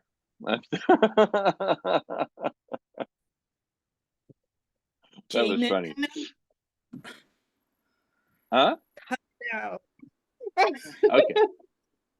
I've Right. I've Okay. spent the Good. whole It's day. a serious matter. What are you doing creating this? I'm sorry. My You're right. my You're right. day Okay. has But been Marco was divided saying, yeah. between my day has been divided between laughing and cringing. That is so cool. Well, we're in between realities is the reality. We're in between realities. And so, cultural stuff is going to come up. It's inevitable, right? And different people are coming from different realities. Different people grew up in different realities. I grew up in a reality of homophobia, even though I grew up in the San Francisco Bay Area, right? Even as the gay movement, gay and lesbian movement, as it was, known at the time, before other variations, entered the scene or were publicly acknowledged, and then you get like LGBTQ and all that kind of stuff. But in the early days, it was gay and lesbian. And even though the San Francisco was leading probably the world, I would guess, unless there's some, cultures that embraced it earlier on. But even though they were leading the world, I grew up in a culture of homophobia. That was the default.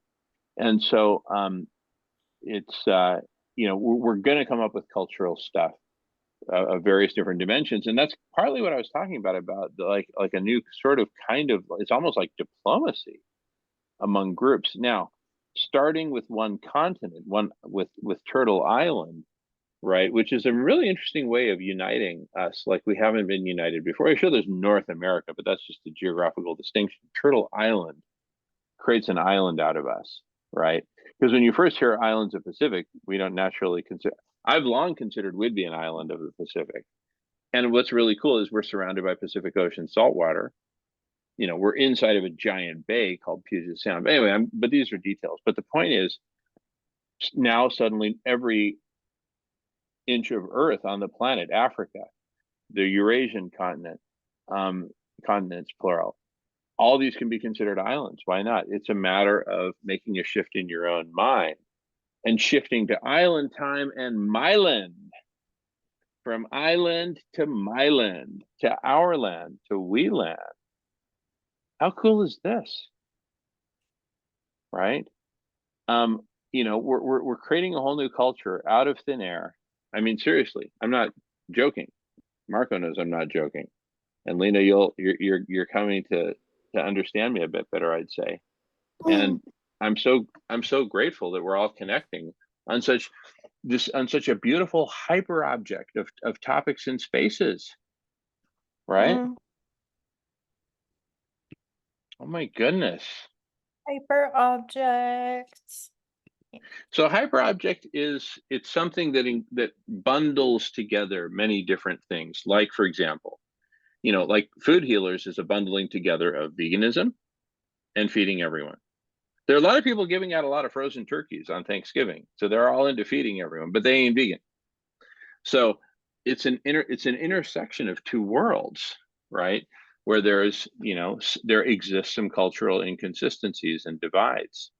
Right. And so it becomes a question of how do we bridge those?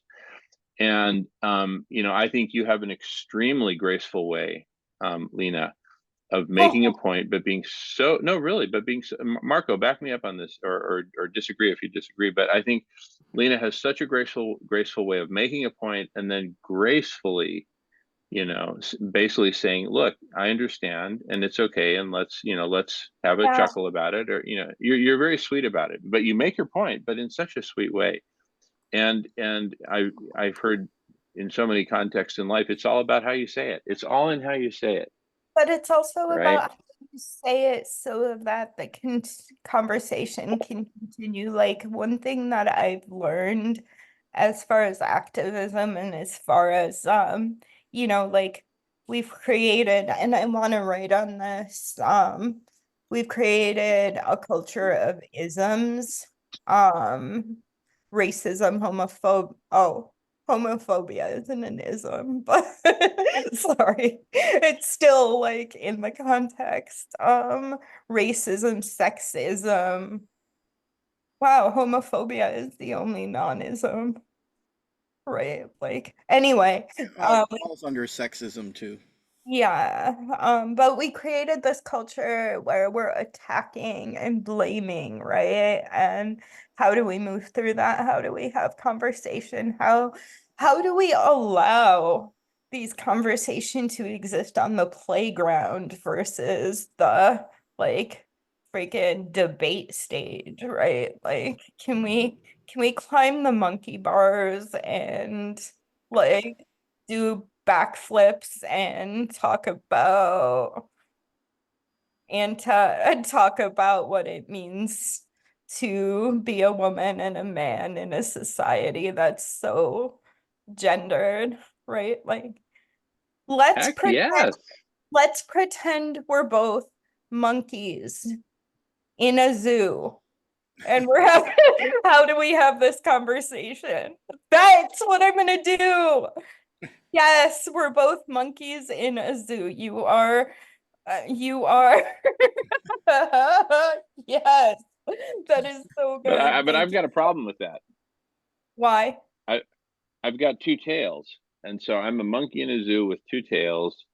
Oh my And God. how do we? I meant the psychology of communication, Jamin. Oh, okay. I just have a quick. I'm gonna pause my recording. I Yeah, love the fact that you yeah. just That's recorded yourself saying that too. no. I On stopped recording record. myself. I paused recording so I could just yeah. On record. Marco has, or No. Jamin has two The tails. two tails is on recording. Oh, the two tails is on record. Well, I'm just saying, like, what if I'm like a weird monkey, right? And so, what do we do about that? Oh, Marco, good heavens. Anyway, never mind. Okay, new topic. So Islanders. So we're creating. Now listen, Homo ahimsa becomes the new Islanders. See, this is us becoming a new species, literally becoming a new species. This is where we go absolutely stratospheric. Oh, Because we're you not. have a problem with that, Lena? No, that was just a huge leap. We're Well, becoming more human, not becoming an Homo ahimsa, and ahimsa comes from Indian, right? And it's a part of every major religion in India: Jainism, Hinduism, Baha'i, Sikh. I mean, you name it. Ahimsa is a part of it. It's peace, it's nonviolence, and now join that together with whatever you call it, whatchamacallit, Sarvodaya, Sarvodaya. See, Sarvodaya, you got to learn it, and something that stretches your mind. Once you're stretched, right? You ain't going back, right? It's plastic deformation. That's a real engineering thing, by the way. We'll talk about that later. But and it's where Sarvodaya is where Homo ahimsa meets politics, meets philosophy, meets economy, meets unity, meets community, right? Meets food healers, meets kindred spirits, meets radish, meets the conversation, meets the press conference, meets everything but meat. It's where all these things meet each other and they meet everything but meat. Ain't that cool? How cool is that? Right? So it's the grand meetup. It's kind of like the island meetup. You should call it island meat. That's it. Island meat. I just came up with the next great brand of plant-based meat. But with this one, we're gonna nail it. There is such good stuff made in Scotland. A hot dog, you'd swear you were eating the real thing. I'm not kidding. To the point, Alan's here with me in this room. Alan was in the restaurant. Alan, back me up on this if you're not asleep or smoking too much grass or on Quaaludes or something like that. So we were in this restaurant. Now, Lena, bear with Alan. He actually speaks English, but it's so heavily Scottish you can't even understand what the heck he's saying half the time. But I'll Ellen, Pork sausage. I don't need a no, but honest to God, this happened. He ordered a vegan, not just vegetarian, vegan cheeseburger in this restaurant. They bring it to him. He takes a bite. Excuse me, waitress, there must have been a mistake. I ordered the vegan. I'm not kidding. Alan will back me up. This actually happened. So we're going to create island meat, spelled Did you a pork sausage, which you can't tell the difference. Same problem. They do the hot dog, they do the hamburger, and I reckon that the pig farmers pay millions to the people who make the vegan food to say, don't make it taste good, don't make it taste good, because it's rubbish. The vegan bacon is just like cardboard. Mm. Wow. Wow. But they're really good, Rob. Most of the stuff they do is really good. No, but the thing is, they're in Scotland. I don't know how else to say it. It was next level. It was literally next level. Nothing like the crap you eat here in the United States. Beyond impossible. Ditch all that. Scotland's got it going on. I'm not kidding. I kid you not. I mean, if Alan had any listen, he literally flagged down the waitress, said there must be a mistake here. I asked for the vegan version. I ate that cheeseburger. I ate their hot dog. Dude, I was in hog heaven. I was in vegan hog. I'm not kidding. So anyway, we're creating island meat. That's the end of that. Next topic. But it's spelled M-E-E-T. How cool is that? Jamin, Island. Yeah. I have a question. You mentioned earlier all these different substances, and you mentioned Quaaludes. Did you really believe someone in this room might be on Quaaludes? No, I joke around. That's also part of my culture. I know it was a joke, but I was like, Quaaludes? Like, of all the drugs. Yeah. There's mushrooms, there's just the fact that Quaaludes came into your mind. But yeah, Yeah. sorry. I think that's the first time I've You are heard. a character, for sure. I think that's the first time I've heard them mentioned since like I was Yeah. like teens. Exactly. They're only used to spike women's drinks. Back to this whole male female thing. Oh, I didn't even know up. that. I didn't even know. I just know that's something Alan likes to. Oh no, no, I'm just kidding. I was just kidding, Marco. Man, I got you on the ropes, Marco. Amen. Quaaludes are the rape drug. You know that, right? Oh my God, I am so sorry. I am so sorry. Then I literally had no idea. The only reason I knew about Quaaludes is there's a town in Southern California called Leucadia, and everybody calls it Quaaludia. So I just figured it was some weird party drug called Quaaludes, because the people in Leucadia give off the vibe of Quaaludia. And I don't even know what a Quaalude is, apparently. So I am so sorry. I apologize for having. No, I'm not. I wasn't. And right on cue, in comes Alan. But anyway, I wasn't judging or like, it was just like, I catch these little things you say and I'm like, where did that come from? It's just, you say things. No. Yeah. Well, the thing is, when you're on island time, you ever heard a bunch of Caribbeans talking and playing dominoes? Alan showed his face. We need a moment of silence. I don't think I've ever a moment seen of silence for. Whoa! I've been walking around the house all night. It's just it's approaching midnight, so it's time to sit down and relax. Yeah, I don't think I've actually ever in the year or so that I've been coming here have seen your face. Oh, hello. Hello. Hello. Well, now at least we have a chance. We can lip read here. Okay. Anyway, so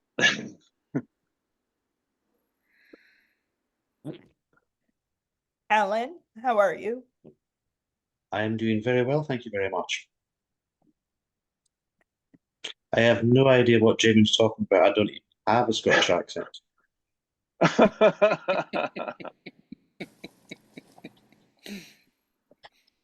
None at all. Not even the slightest bit. Traveled the world too much to have a Scottish accent. Everyone says, I don't understand the word you're saying, so I just have to start speaking English. English. English. That's how I learned to speak proper England. English. English. I'm gonna learn how to speak English. How about Elvish? Can we learn how to speak Elvish? Only when my ears are pointed. Can we just hold all of the Sarvodaya meetings in Elfish language? Everybody who comes to the meetups has to learn Elvish. I think I need to get my beard back. When I look down at the Oh, camera, yeah. getting into the chin. That's what it is. I think you shaved, so you just look different. I think I have seen you, but you're not the same person because you don't have a beard. And Marco's got 3 chins. That's why he's got such a big beard. my whole philosophy is that Ooh. when men grow beards and then I remember when I was a kid, my dad had a full like crazy beard and he chopped it off, and for like a whole year I didn't believe it was my dad. I like literally was like, what the fuck? It was the most traumatic moment in my life was when my dad shaved. So, yep.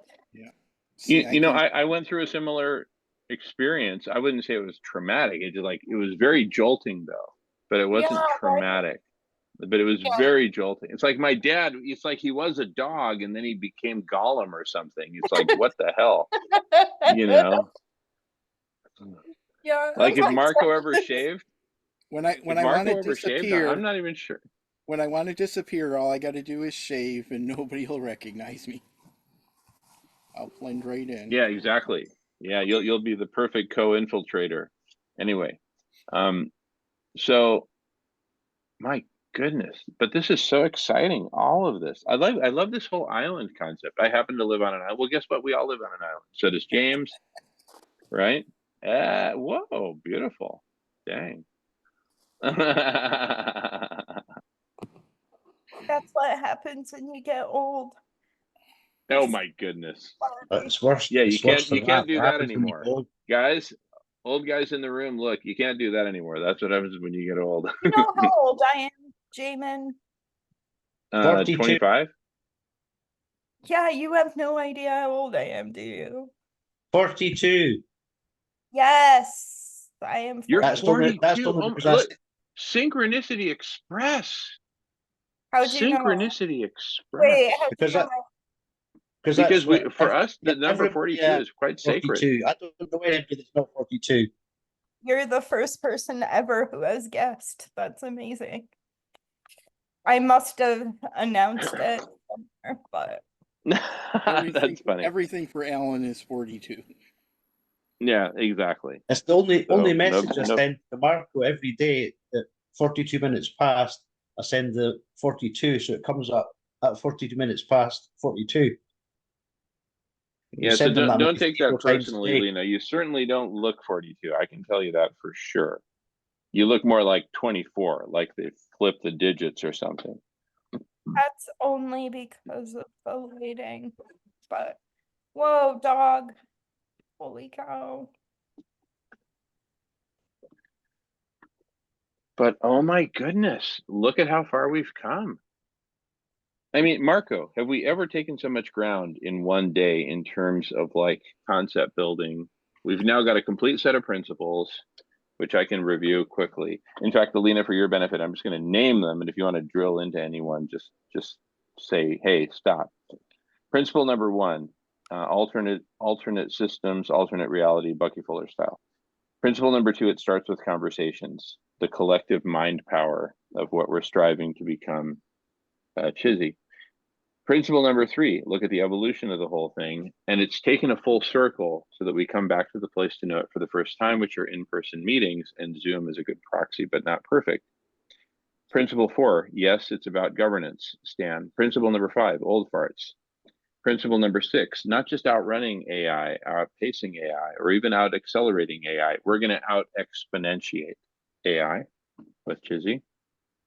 Principle number 7, in-person cross-pollinating correspondence groups. You meet in person, hang out for an hour, then you get on Zoom and join the superhighway.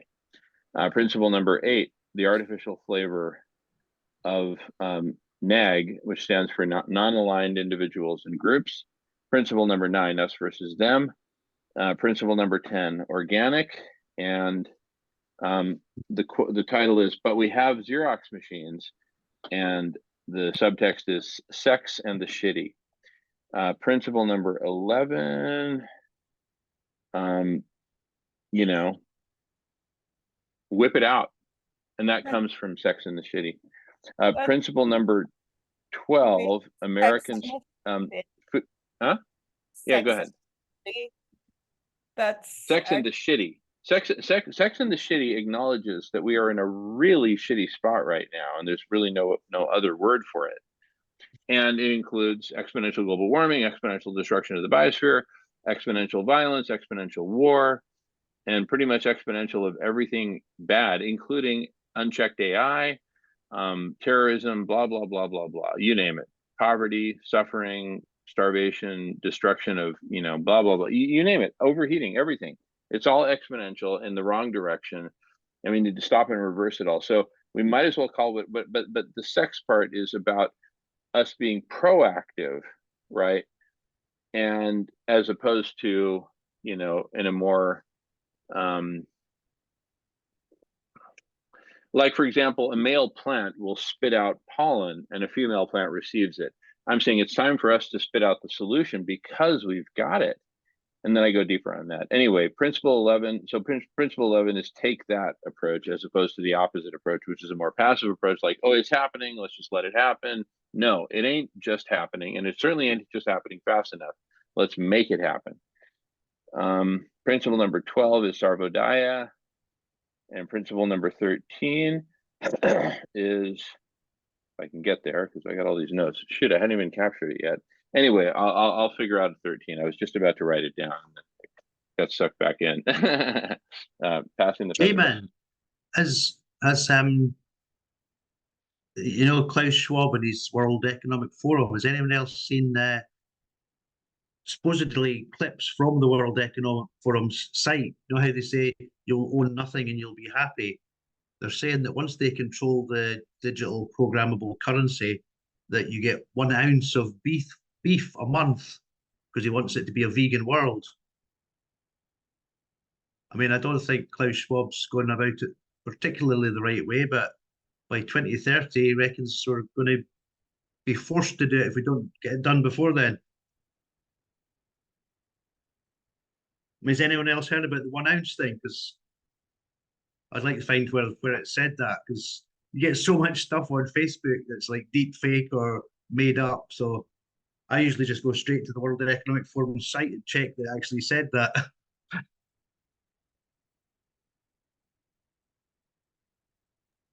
Okay, principle 13 is new species, Homo ahimsa, right? And there's a book by that title, which I have a copy of. I've showed it here on the screen a number of times and actually gave a talk about it and at the Vegan Convergence. And then the author of Homo ahimsa showed up to my talk. How cool is that? Right? Marco remembers that. But anyway, we're becoming a new species, Homo ahimsa, which is totally nonviolent.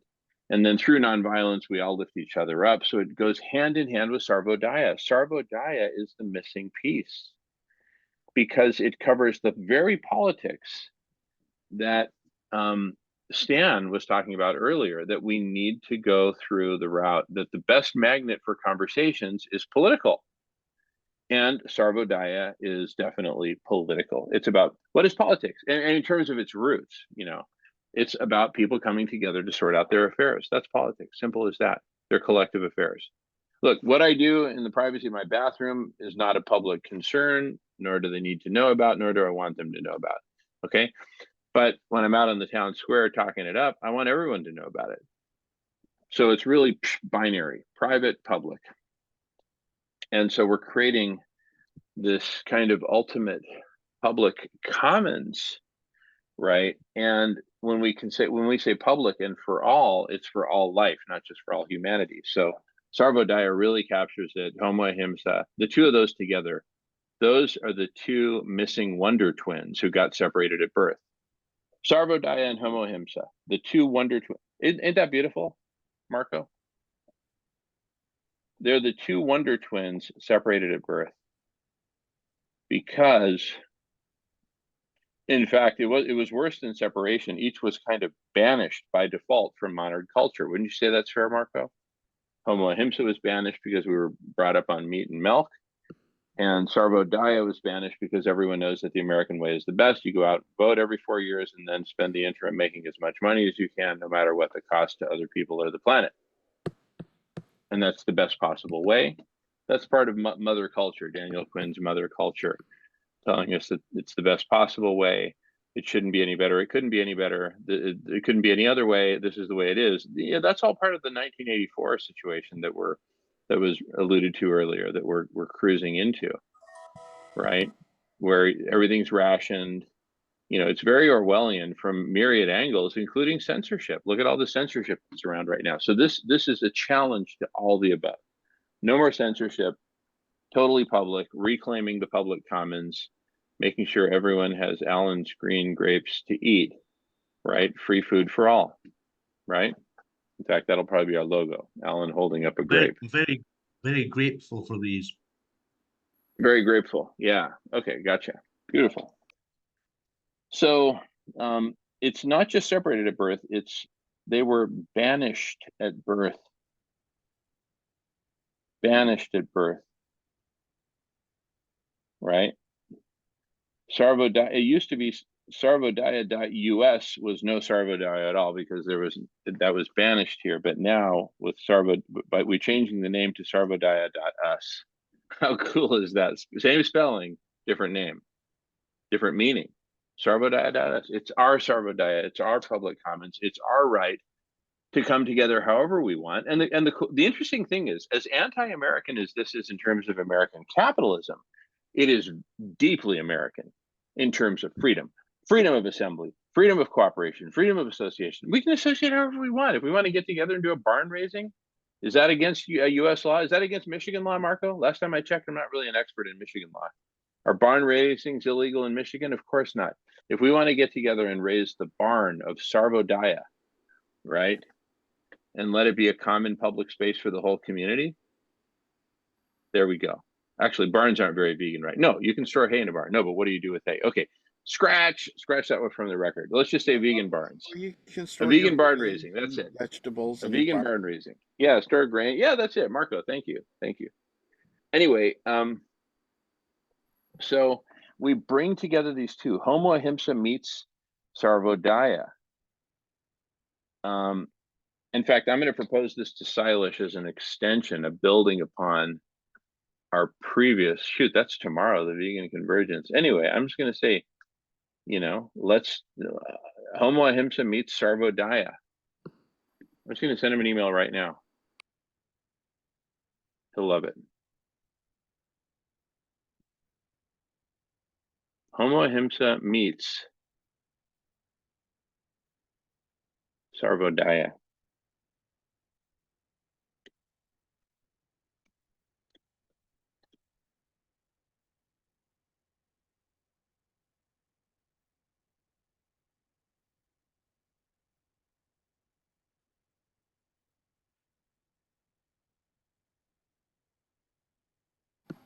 You might want to put that link that's in the chat to the Oh, into the article email? on Sarvodaya. Okay, I'm looking in the chat. Is that fairly recently put in there? I can Is that put it Stan? to No, that was the foundation. put Facebook, it the back. Facebook link? No, I'll put it back in the bottom. Near Milan Das. Okay, there you go. Okay. Okay, now I got this. Untold Story of Resilience. Thanks, Marco. Okay, copy. And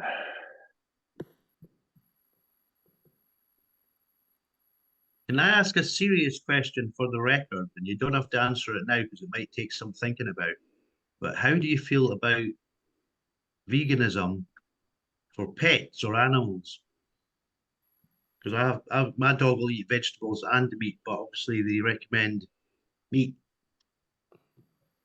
okay, I say we move that one to the parking lot just because it's like super specific. We're not we're not like having a vegan conversation here necessarily, you know, and that's kind of my point earlier that I made about that. I'm not sure if you were here, Lena, for that earlier point.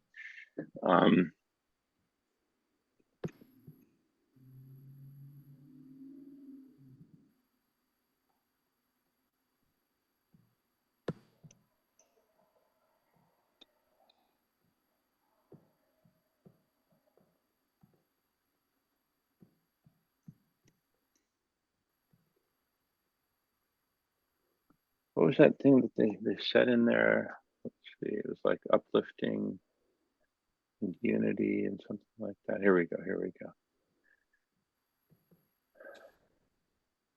Universal uplift. How beautiful is that? Uplift. Yeah. Universal uplift.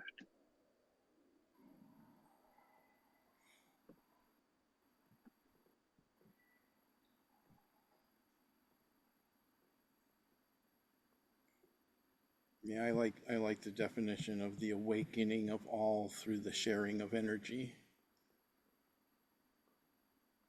Hmm. Hmm. Hmm.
I'm gonna voice dictate. Okay, cool. 1 second. You have to eat meat and drink milk in order to grow up strong, period. And there is no other political system worth a darn other than the perfect American system of representative democracy, ... runaway capitalism, ... everything is monetized, ... including the media, comma, politics, comma, the war machine, ... etc. Eisenhower was right, ... about some things, ... Isn't this beautiful? I'm going to copy you guys on it. Who wants to be openly copied on this email to Silas? Marco? Sure you do, Marco. Anyone else? Volunteer if you want, and there's no hurry. You can. I'm not going to send it this instant. Okay. My goodness, we've got it. Homo ahimsa meets Sarvodaya. They were not only separated at birth, they were banished at birth. Homo ahimsa banished by the knowing that you have to eat meat and drink milk to grow up strong. Right, Marco? We all grew up with that. Eat meat, drink milk, grow up strong. Okay. Never mind. Stop. I didn't want to go deep on that. I'm just naming the enemy here. I'm not perfecting the enemy. I'm naming the enemy. So the meat and milk myth, triple M. Step aside M&M, meat triple M. Meat and milk myth, I'll just be rapping all over the place. Okay, and then the other is that the American way is the best, therefore we don't need any Sarvodaya. You know, what is that? Some people in Sri Lanka. Where is Sri Lanka? They're not important, right? This is to Lena's point that yes, third world nations are important. I'm just saying the ugly American perspective taken on both of those. That's the ugliness of American culture. Because embedded within all that crap is the military industrial complex, animal agriculture run amok, right? So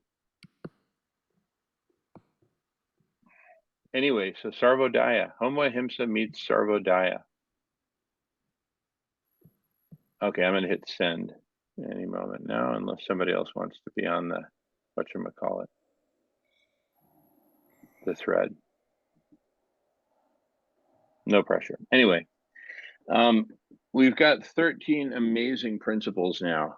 We finally put this thing together. The bigger picture, the context, this is the scaffolding that we needed. And then Sarvodaya, right? Combined with all the other stuff that we're talking about, Island Time, Chizzy, right?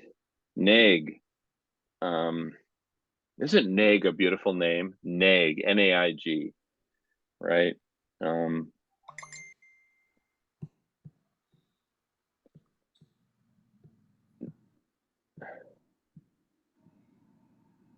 The non-aligned individuals and groups, Neg. What else do you want? Neg. Anyway, sponsored by all these great organizations. Four Worlds International Institute, Union of the Eagle, Condor, Quetzal, and Hummingbird, Kindred Spirits. We got this in spades. Who else wants to join? Stan, other networks, in or out? It's up to you. I think other networks is perfect for Sarvodaya. Food Healers is perfect for Sarvodaya. All these things are perfect for each other. This is the grand convergence. Hello, somebody bring in that hairy guy from Canada. It's time to talk convergence, right? There's so much hair, I can't even see his name anymore. It's just fucking hair, right? And Alan's got in his background the land of convergences. That's the land of my birth and most of my growing up as a kid, until 7th grade anyway, so very formative years. I know it can be done. We've got the right formula. Sarvodaya was one of the missing links, but really it's the convergence of Sarvodaya, Homo Ahimsa, Food Healers, Chizzy, right? Neg. Yeah, tell me. I'm feeling and seeing and hearing that you're looping a little bit. Tell me, how so? I'm hearing, I guess I can't speak on that because I haven't been fully present, so maybe I'm wrong. I mean, I just like forward motion, and I feel like there are so many good ideas flying through the room. So what is the first, like I'm curious, for example, how long have you been kind of playing with the idea of Sarvodaya America? I guess I have questions. It's not that you're looping, I just have questions. Yeah. The answer is about 2.5 hours. Okay, so we have this idea, this grand, beautiful idea. Where do we go next, right? What do we do with that idea? What's the next step? I say we proclaim every Friday as sacred, and every Friday is Sarvo Day. Every Friday is Sarvo Day, right? You can't just take that leap. I'm sorry. You can't just like, Jamin, you can't just claim.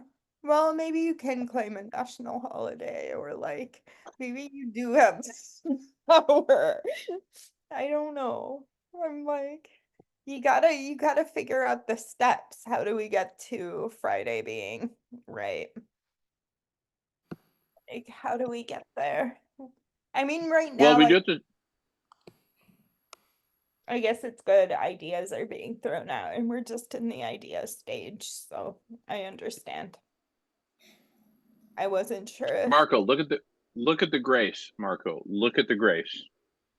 Yeah, nothing happens. Nothing unheard happens of. without the idea and the conversation first. Right, but I'm acknowledging your grace. I also feel like Lena. I'm on a roller coaster. I feel like I'm literally in an amusement park sometimes. I'm like, what are we doing? Are we like discussing these ideas, or is this one like, am I tripping on acid? And is this one like crazy, like freaking acid dream I'm having right now? Yeah, Like you both? know, it's Maybe both. We are fixing the world and I'm having a weird hallucination. I don't think you're real, Jamin. I think you're a bot. I just like somebody just created you. I You created yourself, didn't you? Like you meta. know it's really interesting you should ask. I just spent most of the last week, and now Marco's really tripping. But I just spent most of the last week living and sleeping in the same room as the woman who created me, who gave birth to me, who gave light to me, my mother. Oh, She was in the hospital. how's she doing? Much better. Yeah? Much better. Oh my goodness. Well, how would you feel if you spent, 3 days and nights with Jamin nonstop? Actually, Marco can answer that question. Marco, don't it. No. been there, done that. You talk about a plant medicine trip. This was a human medicine trip. It was a Jamin injection. Uh-oh. Should have seen Jamin in Scotland. Oh my God. Can only Oh, imagine. that's right. You've had the pleasure of his company too. Well, I will never forget ever in my whole entire life.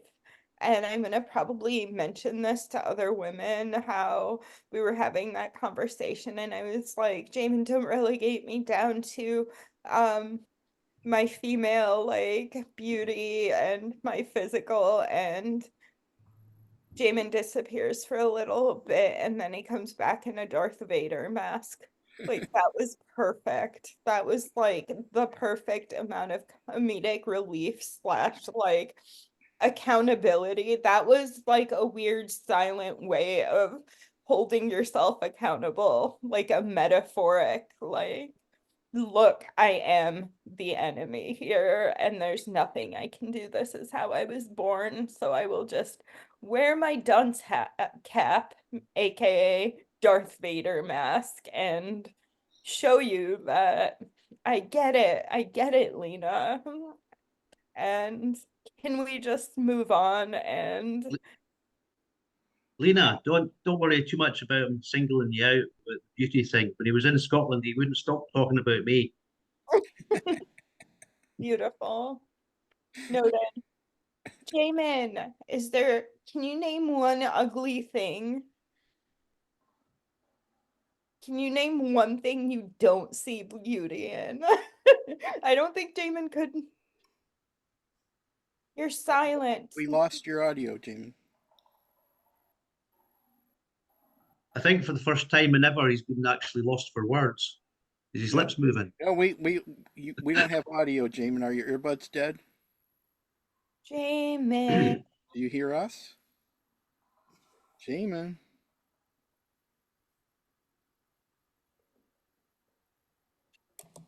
We can't hear you, Jamin.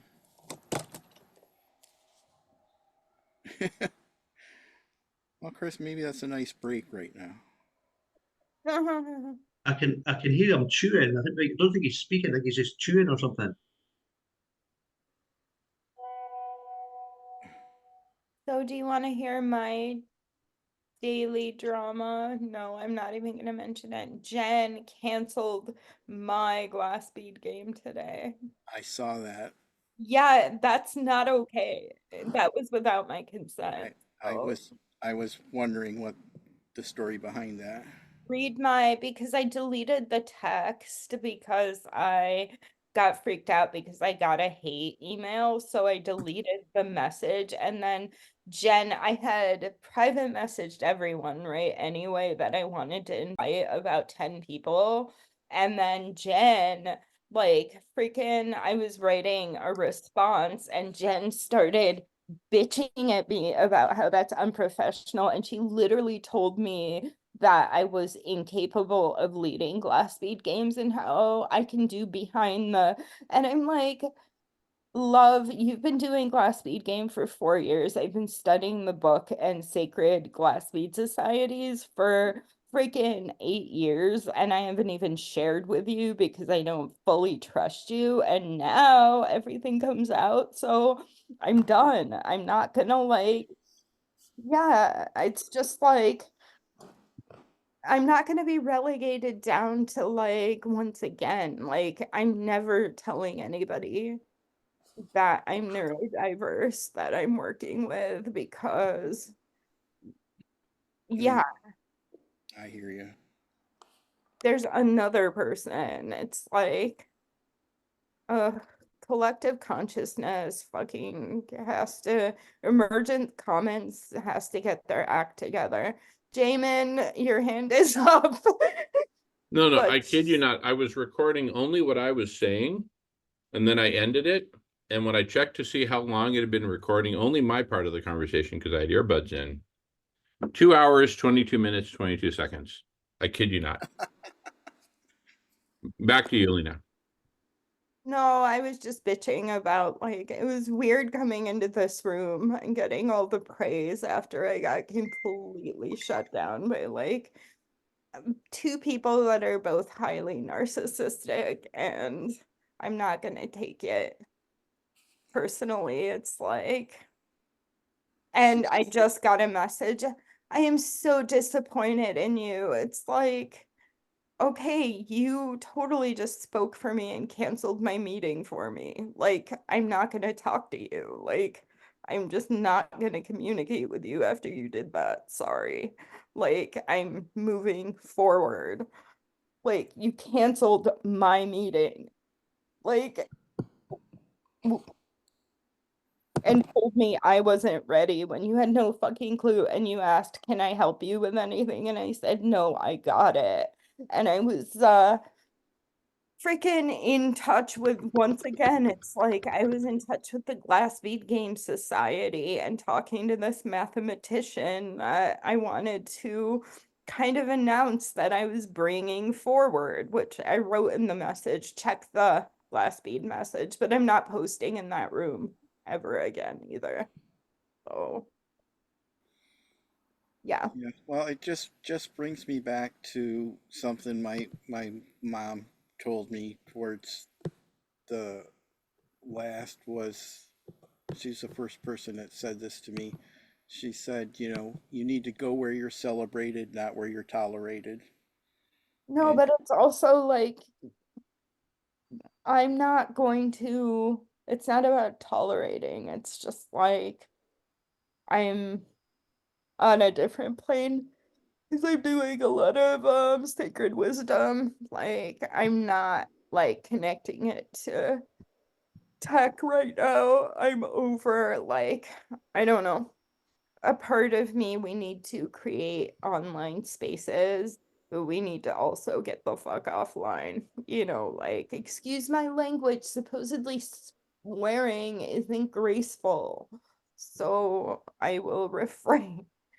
I'm just like, I've been so micromanaged and I've been so relegated into this, like no one knows that I'm part indigenous. No one knows that I'm part like that English wasn't my first language. No one knows that I'm a refugee. No one knows that like, you know, everyone's like, "Oh my God, you're so beautiful, you're so smart, you're so this and that." It's like I'm a fucking really complex human being. And yeah, I swear sometimes because when the world gets fucking hard, it's like I'm sorry if that makes me less of a lady. Like, I'm not trying to be a lady, I'm trying to change the fucking world.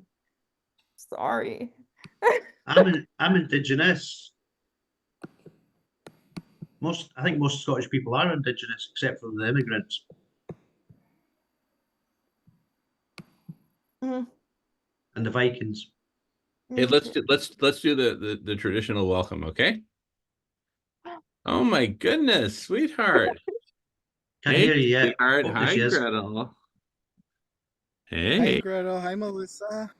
hey, sweetheart. Melissa. You're not going to believe this. We've been Oh. having an amazing conversation up until now. And with you here, Here now. now it's It's perfect. perfect. Oh my Wait, goodness. Melissa's your partner, isn't she? Mm-hmm. She Yeah, is. I knew that. Yeah. Why don't And you? Gretel is our new addition. We now She's our have daughter. this. Our, He's our daughter. She. she is. It's a she. Aw. You've been hanging out too much with Marco lately, I can tell you now. But anyway, back to Gretel. Yeah, Gretel is super sweet. Sorry, Marco. Sweetie, we've been going at it all day long in a very funny way. It's kind of like an Abbott and Costello sort of thing. But anyway, Gretel. Oh, we have such a nice time together. And if I'm not there, Gretel misses me, and it just pulls at my heartstrings. So it brings me home that much faster. You want to see? This is Birdie. Oh, Birdie. Very cute. Looks like he's straddling dimensions. He has 7 toes. Ah, wow. Oh, Wow, fascinating. Birdie. He got a little overwhelmed. It's a good name, Birdie. It's an old name. I think it's Irish, isn't it? Or Well, Birdie also chirps. He doesn't meow. That's how he got his name. So, Oh, that's cute. Is it Birdie with a T or with a D? Oh, I guess with a D because of the chirping. well, it's Bird. Okay. We Yeah, call him. Birdie. Wow, the catbird. Yeah.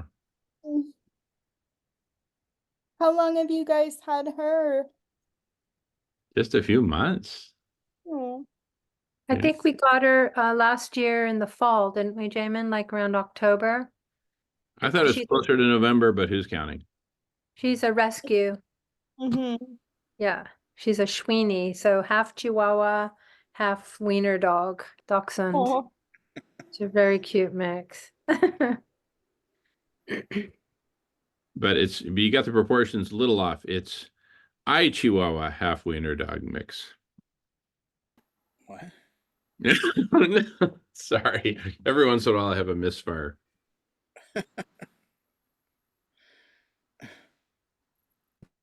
Yeah, no, she's super sweet. Super, super sweet. She's totally bonded with Melissa. This is a characteristic of Chihuahuas. By the way, we're recording. Let me pause recording just so we can hang out